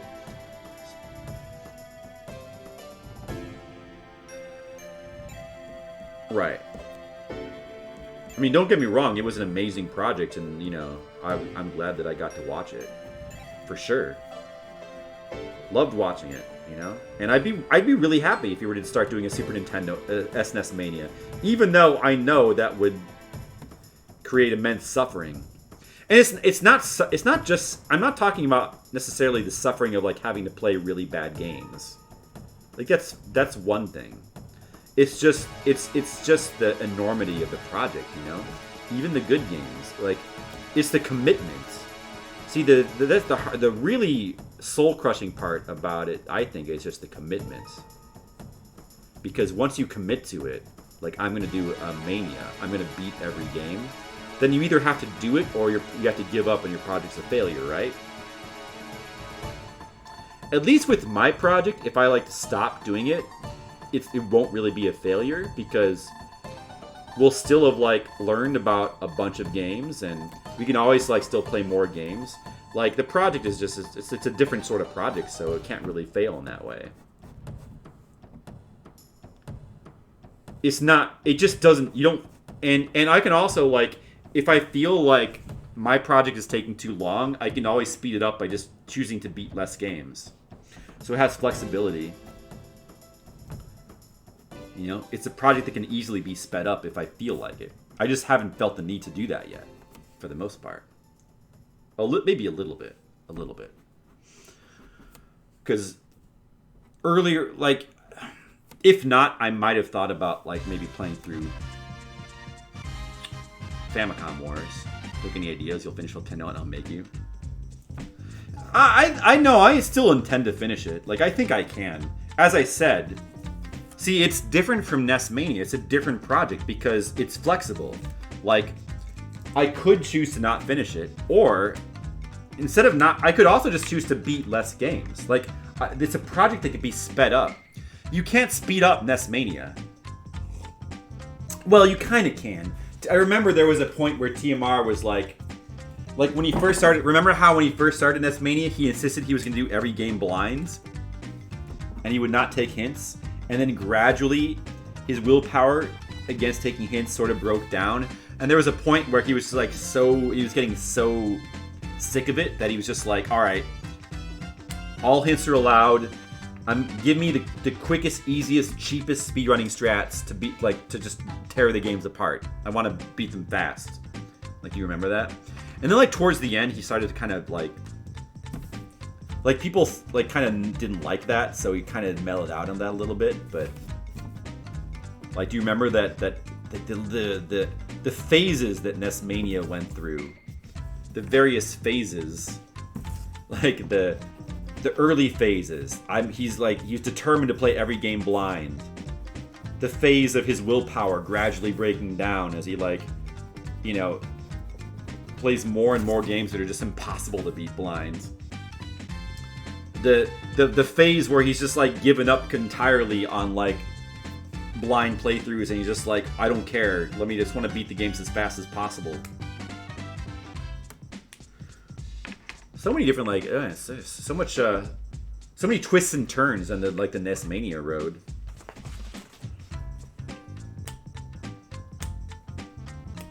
You prefer the way I'm doing it? Well, that I'd prefer it too. Yeah, at least for me. No, I mean, I think, don't get me wrong, there's obviously advantages to, like, with a Mania, like, if you care about the prestige, like, TMR, he's a speedrunner, and he's more about, he likes accomplishing things. Like, he wants the prestige of, like, accomplishing something big that comes with, like, wanting to, like, get world records. I mean, notice that, like, I don't have any world records, and I'm not trying really hard to get one.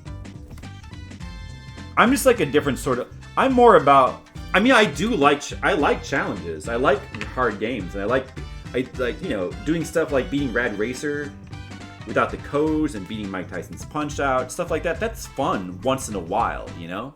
If I choose, you know, if I'm the one picking, like, what are the challenges I want to do it. I like that kind of stuff, but you're one of the famed Home Alone 11. It's true, I am. I got that going for me. But I'm just saying that, like, even though I like that kind of stuff to a certain extent, I'm not the same as him. Like, I don't really care that much about the prestige. You know what I mean?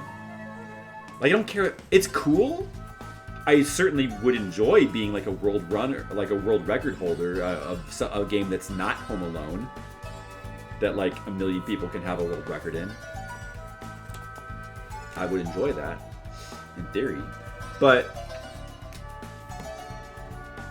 I'm just not willing to like put in the time that it would take to get a world record in a game. For the most part, I haven't ruled it out. I'll never get a world record in Umihara Kawase, as much as I love that game. Like I might want to improve my time a little bit at some point, but I'm never gonna try to get a world record in that. It's just it would take years of grinding to be able to do it, and even then, like the world records are so insane. Like the world record for Umihara Kawase is hard to believe. It's even a little bit suspicious. It's hard to believe that that's not cheating. Like that's not a task. And you really, the problem with world records is like you really can't know for sure with some of these because there have been a bunch of them that have been cheated, and people have found it out. So I'm never gonna try to get a world record in Umihara Kawase as much as I love the game. Yeah. Well, Game Boy Dragon's Lair was like that was achievable too. Like there might be some game like. I think there could be some like weird games out there that have more achievable records, like maybe like Worm for NES or Genpei Tomaden is a game that I think is really cool that nobody else seems to like the way I do. So the world records for that, I haven't looked into it too much, but that feels like it could be achievable. There's like a few that like one of these days I might get around to, but I'm just like I just don't care that much about world records, about that kind of prestige. I'm more interested in like my own kind of prestige, like just like beating a lot of games for fun. Like I want to like have the experience of beating a lot of games and the experience of like playing a lot of games, like knowing about a games. Like that's why my project like is how it is, because I just want to just get all the experiences of playing all the games. I just think that that's for me that's more fun. And like, you know, speedrunning just inherently, if you take speedrunning seriously, it just inherently means you're going to play less games. Like, that's the balance that you have to... That's the sacrifice you have to make. You're going to invest that much time into one single game. And it's the same with multiplayer games, too. Like, if you're going to choose to, like, become, like, really good at, like, let's say, a fighting game or something, it's just going to suck up more and more of your time. And I'd rather play, like, a bigger variety of games. And there's nothing wrong... There's really nothing wrong with, like being either. It's just like a difference of like philosophy, like a difference of like just a difference of taste. I think difference of like I kind of get it. Like I get why it is so appealing to like have like what like drives TMR to like be the best and like to have your name go down in history. Like the feeling that must feel pretty amazing. I get why. I think I understand why that people. I mean, it's not really that hard to understand why people would want to be famous or, you know, be the best at something. You know, I get it, but I'm just a little bit different. It's a little bit different.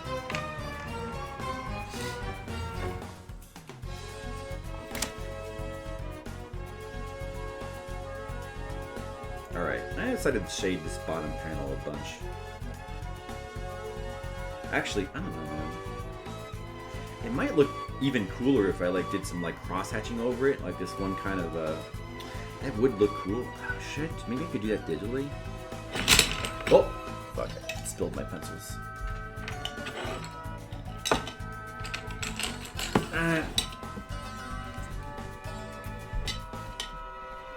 Where'd my other pencil go?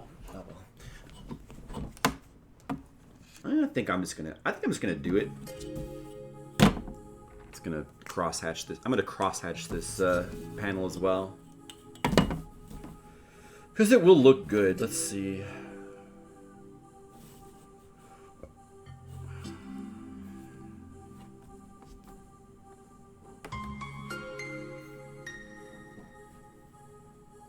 At least I think it will. I'm not wrong. That's why you stopped watching TMR for a while. You still love the guy. You still don't like watching speedrunning. Yeah, well, he goes through his speedrunning phases. No, I mean, like, I'm kind of with you. I still try to, like, hang out, and I will still hang out sometimes when he's doing the speedruns. I also, like, I don't think, like, I've come around a little bit. Like, I think that watching speedruns, like, I get the appeal of, like, watching a speedrunner, like, one of the really, like, big famous ones. because it is kind of like it's a little bit like NESmania in the sense. I always like go back to think of it in terms of like poker terms because I used to be a big poker player, so sometimes I tend to like put things into like a poker tech terminology. But like poker, there's kind of this saying that it's like hours of boredom and then minutes of like pulse pounding excitement, because like in poker you're spending like hours just like folding, hanging around folding, like playing defensively, and then like, you know, every once in a while you get like into a big hand, right? Like, you know what I mean? So it's like kind of the same way with like NESmania, where, you know, you'll be like, sometimes there'll be like kind of a boring game, but you'll want to be, it's a little bit different because it's more interesting from moment to moment, maybe. For a lot of, I mean, there's a lot of games where it's just like full on interesting. But sometimes there'll be like a game like Bases Loaded, but there'll be like a long stretches of just like kind of boredom and repetitive content. But you'll still want to keep watching. I mean, you'll still want to be there. You'll want to hang around. Like TMR can pull off that kind of stuff just because it'll be worth hanging around even during the boring times for the community aspect. But then there'll also be like those moments that are like super, you know, you it's like you don't want to miss those moments that are like super funny. Those moments that happen, you don't want to miss those. Like, you know, like the recognize the pattern speech, right? Well, I'm saying it's like kind of the same way with speedrunning too. Like it's speedrunning is like that, but like to a greater extreme. Because speedrunning is like, it's boring all the time. It's just constant repetition and boredom as like a viewing experience. But what you're doing is you're essentially like farming. You're like you're farming all that boring time. You're hanging around. You're waiting for that one.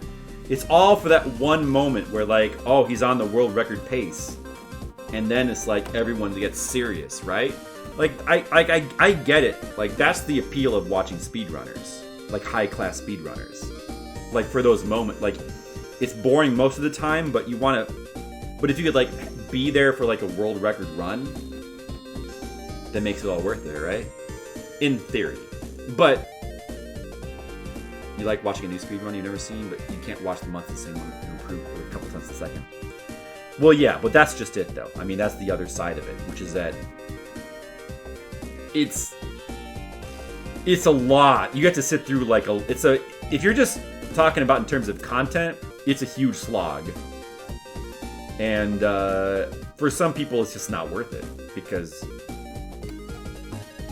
you're sitting, you know, most of the time nothing happens. Most of the time watching speedrunner is just a lot of like, it's a lot of zero satisfaction. And to be honest, I do tend to like zone out. Like I will like TMR is like one of the really few speedrunners that I'll like actually go to his stream still when he's speedrunning like reliably, you know. But I'll tend to zone out and not pay much attention to speedruns. And if he is speedrunning like a game, it does feel like more expendable well, I don't need to pay attention to this. I could do something else. I could catch up with these other streams I've been meaning to, you know? I'd rather do that, you know? It's it feels like less important content to watch it. So yeah, I get why you would just lose interest. And yeah, during like those months of like Battletoad streams, to be honest, like I was kind of tuning out a lot of those streams too. Like I was still like trying to tune in like every once in a while, just show up, say hi, like show I'm still there, being supportive. But you know, yeah, definitely wasn't tuning in like as I don't tune in like the way I do like when he's doing certain other kinds of streams, like the requests, the RGG, NESmania. Those capture my interest way more.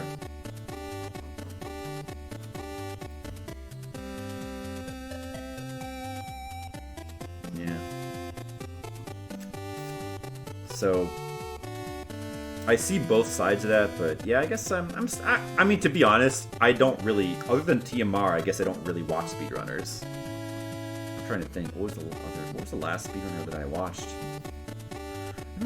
I guess, yeah, I think I stopped following. I don't really watch speedrunners now. Like Arcus seems pretty cool. So like, yeah, I've lurked a little bit on like Arcus's streams. Arcus seems pretty cool, but yeah, I couldn't quite get into that to the same extent, you know.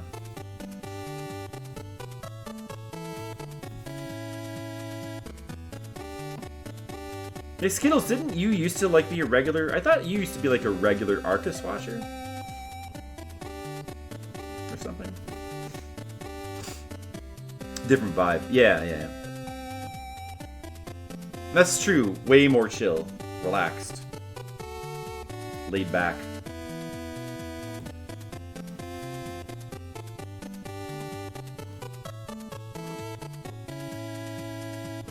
Okay, yeah, you know what? This cross-hatching does look good. I was right, I think. Good call. The Might and Speaking of really long TMR streams, here's some music from Might and Magic. 80-hour game that would have taken even way longer if he kept doing it blind. But don't worry, when we get to that, we're not playing that blind. I don't even know if I'll play through it, but I might. Because it seems like a good game. I just definitely wouldn't want to do that one blind. That's for sure. Yeah, Arcus has got the good emotes too. Yeah, it's funny how like a lot of the really popular speedrunners have some sort of gimmick. Because I mean, TMR obviously has this whole nationality and like accent and vibe, which is like totally unique. And Arcus he's got the hat and the mustache. Like he's got a look that's just there's Arcus, and like other people don't really have that look. Like most of the big speedrunners seem to have, or just big streamers, I guess in general, seem to have something that kind of sets them apart.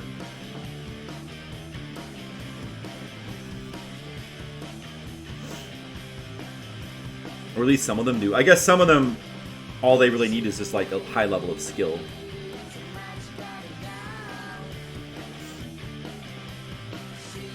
Right, exactly. Yeah, if you're just doing it as like if it's fake, it doesn't work. It does need to be real.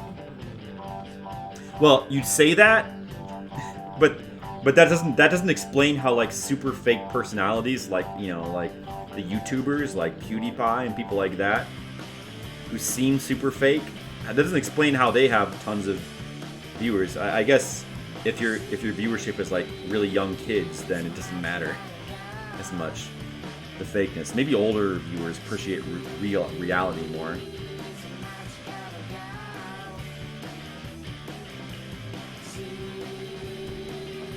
I don't know. I don't even know what's popular on YouTube these days, because I don't pay attention.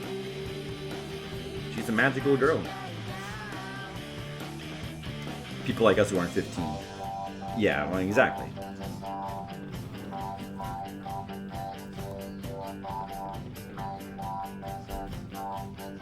Yeah, I don't know if I even like when I was like 15. I don't know if I feel like I was able to perceive people that were like fake, and I didn't like that. But maybe I'm wrong.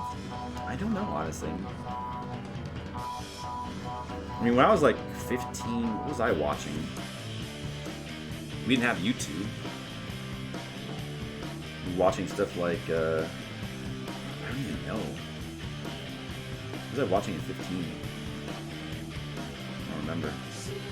I mean, when I was really young, when I was, you know, sub 10, when I was like 8 or 9, I'd be watching stuff like He-Man. Well, that's cartoons. That's different. Yeah, I just watch cartoons. I don't watch real life people. What was that?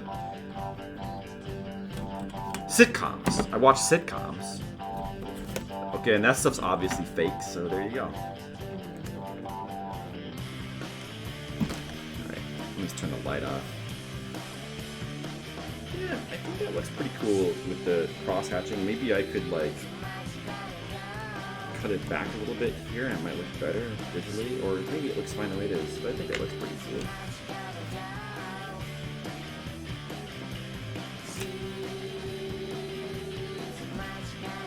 Alright, that's the page done. We got a page done, and we got a request done. Man, you know who hasn't done any requests in like a long time? Is Tam. I think he's still in his, I think the last time I checked, which was not that long ago, he was still in the tier as well. So like he could be, but he just hasn't been around that much. I wish Tam would come by more. Tam, if you're there, come around more, man. I guess he's just busy. Yeah, I did watch Bozo. Yeah. I did, and I watched a little bit. I watched Svengoolie as well, a little bit. Well, I guess actually I didn't actually start watching Svengoolie till I was older, but yeah, I definitely watched Bozo. Yeah, I remember watching Bozo as a kid. I like Bozo. Oh, I watched so much TV. Svengoolie. Svengoolie is like another like, he's like kind of a cheesy horror type host, like, or not, maybe not even like, not so much horror as just like, you know, like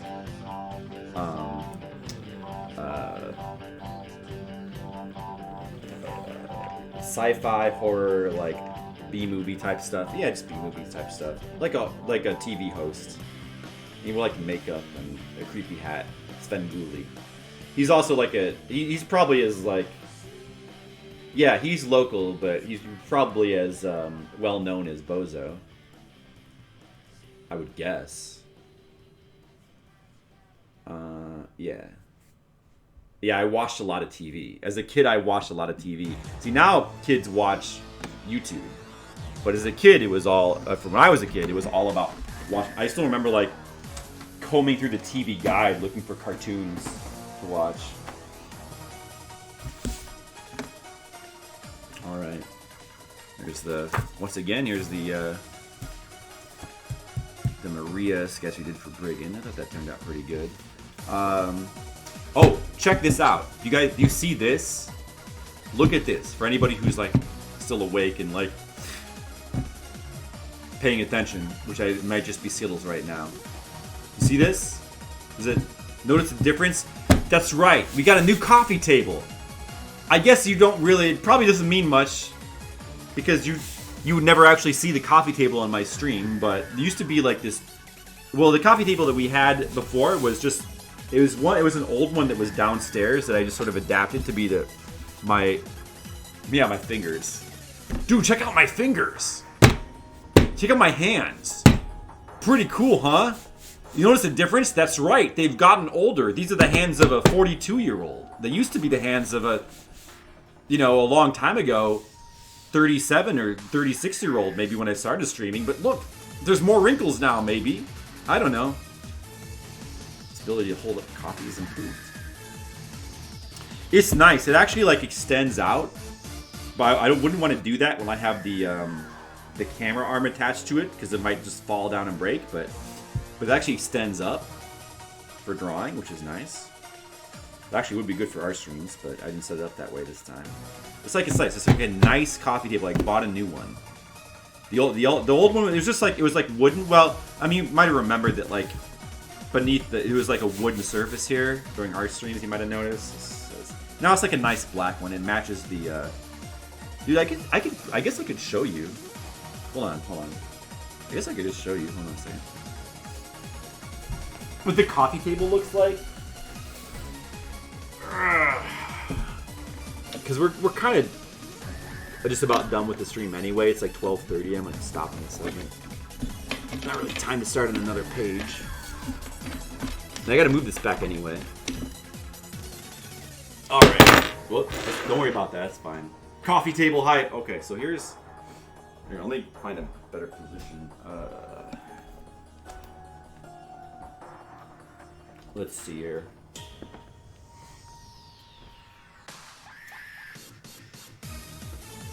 That's the chair. Whoa, it's upside down. Wait a second. Oh, I have to flip it. Dude, is you're seeing everything upside down. Because it's flipped for the art stream. Oh, well, I guess maybe I'll just hold it upside down. Doesn't matter. Okay, there we go. Now it's correctly oriented. It's kind of awkward to hold it this way, but yeah, there's the coffee table. So you can see the actual... It's just a nice black coffee table. And it matches the what do you call that? The TV stand over there. that's the TV stand that we had over at our old apartment as well. We've had this for like a while. But it's actually pretty nice. It's got like the cabinets. Like check in there, you can see the all my games down there. All the Switch games, some DS and Vita games are down there. I don't think I've ever shown this on stream. And over here, there's the systems. We have the PS4, the PS3 is still hooked up there. The Wii U is still hooked up there. And down here is all the PS3 and PS4 games. I think there's some PS3 games behind those as well. In that cabinet. There's the TV. There's the TV, guys. And up here's a mirror. Look, it's me! Hey! Hi! There's the mirror.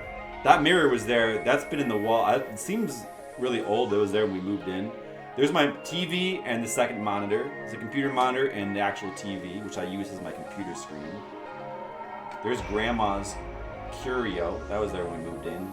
Still like, it's like you get a bunch of like figurines and stuff. Probably like really valuable, but I'm just gonna hold on to those for now. Oh man, her weird lamps. You ever seen her weird lamps on stream? Some more games are sitting over there. And there's the dining table and whatever. You don't need to see the whole room. Yeah.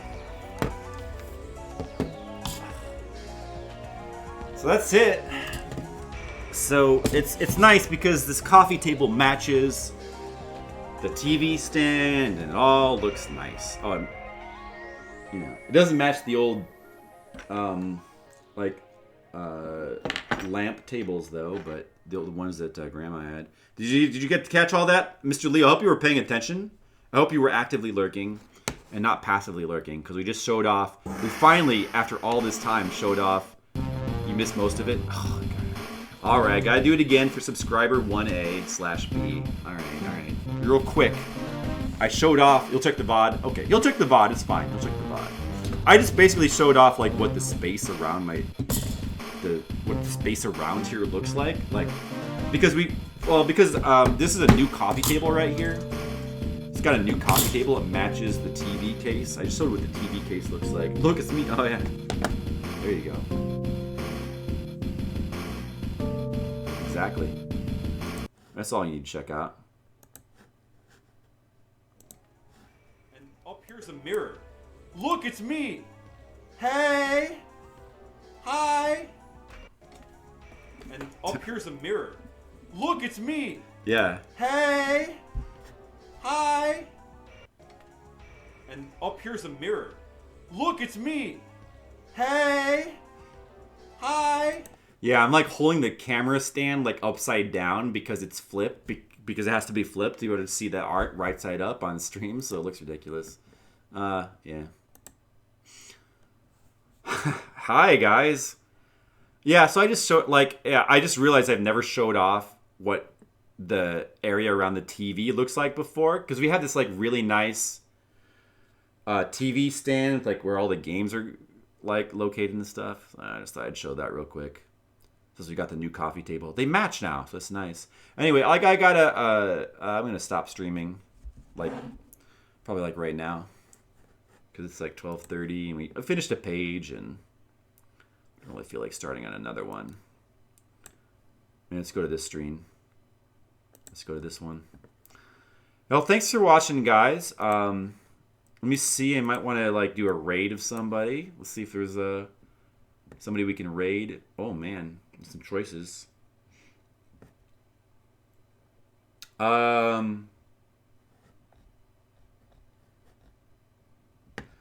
will raid. I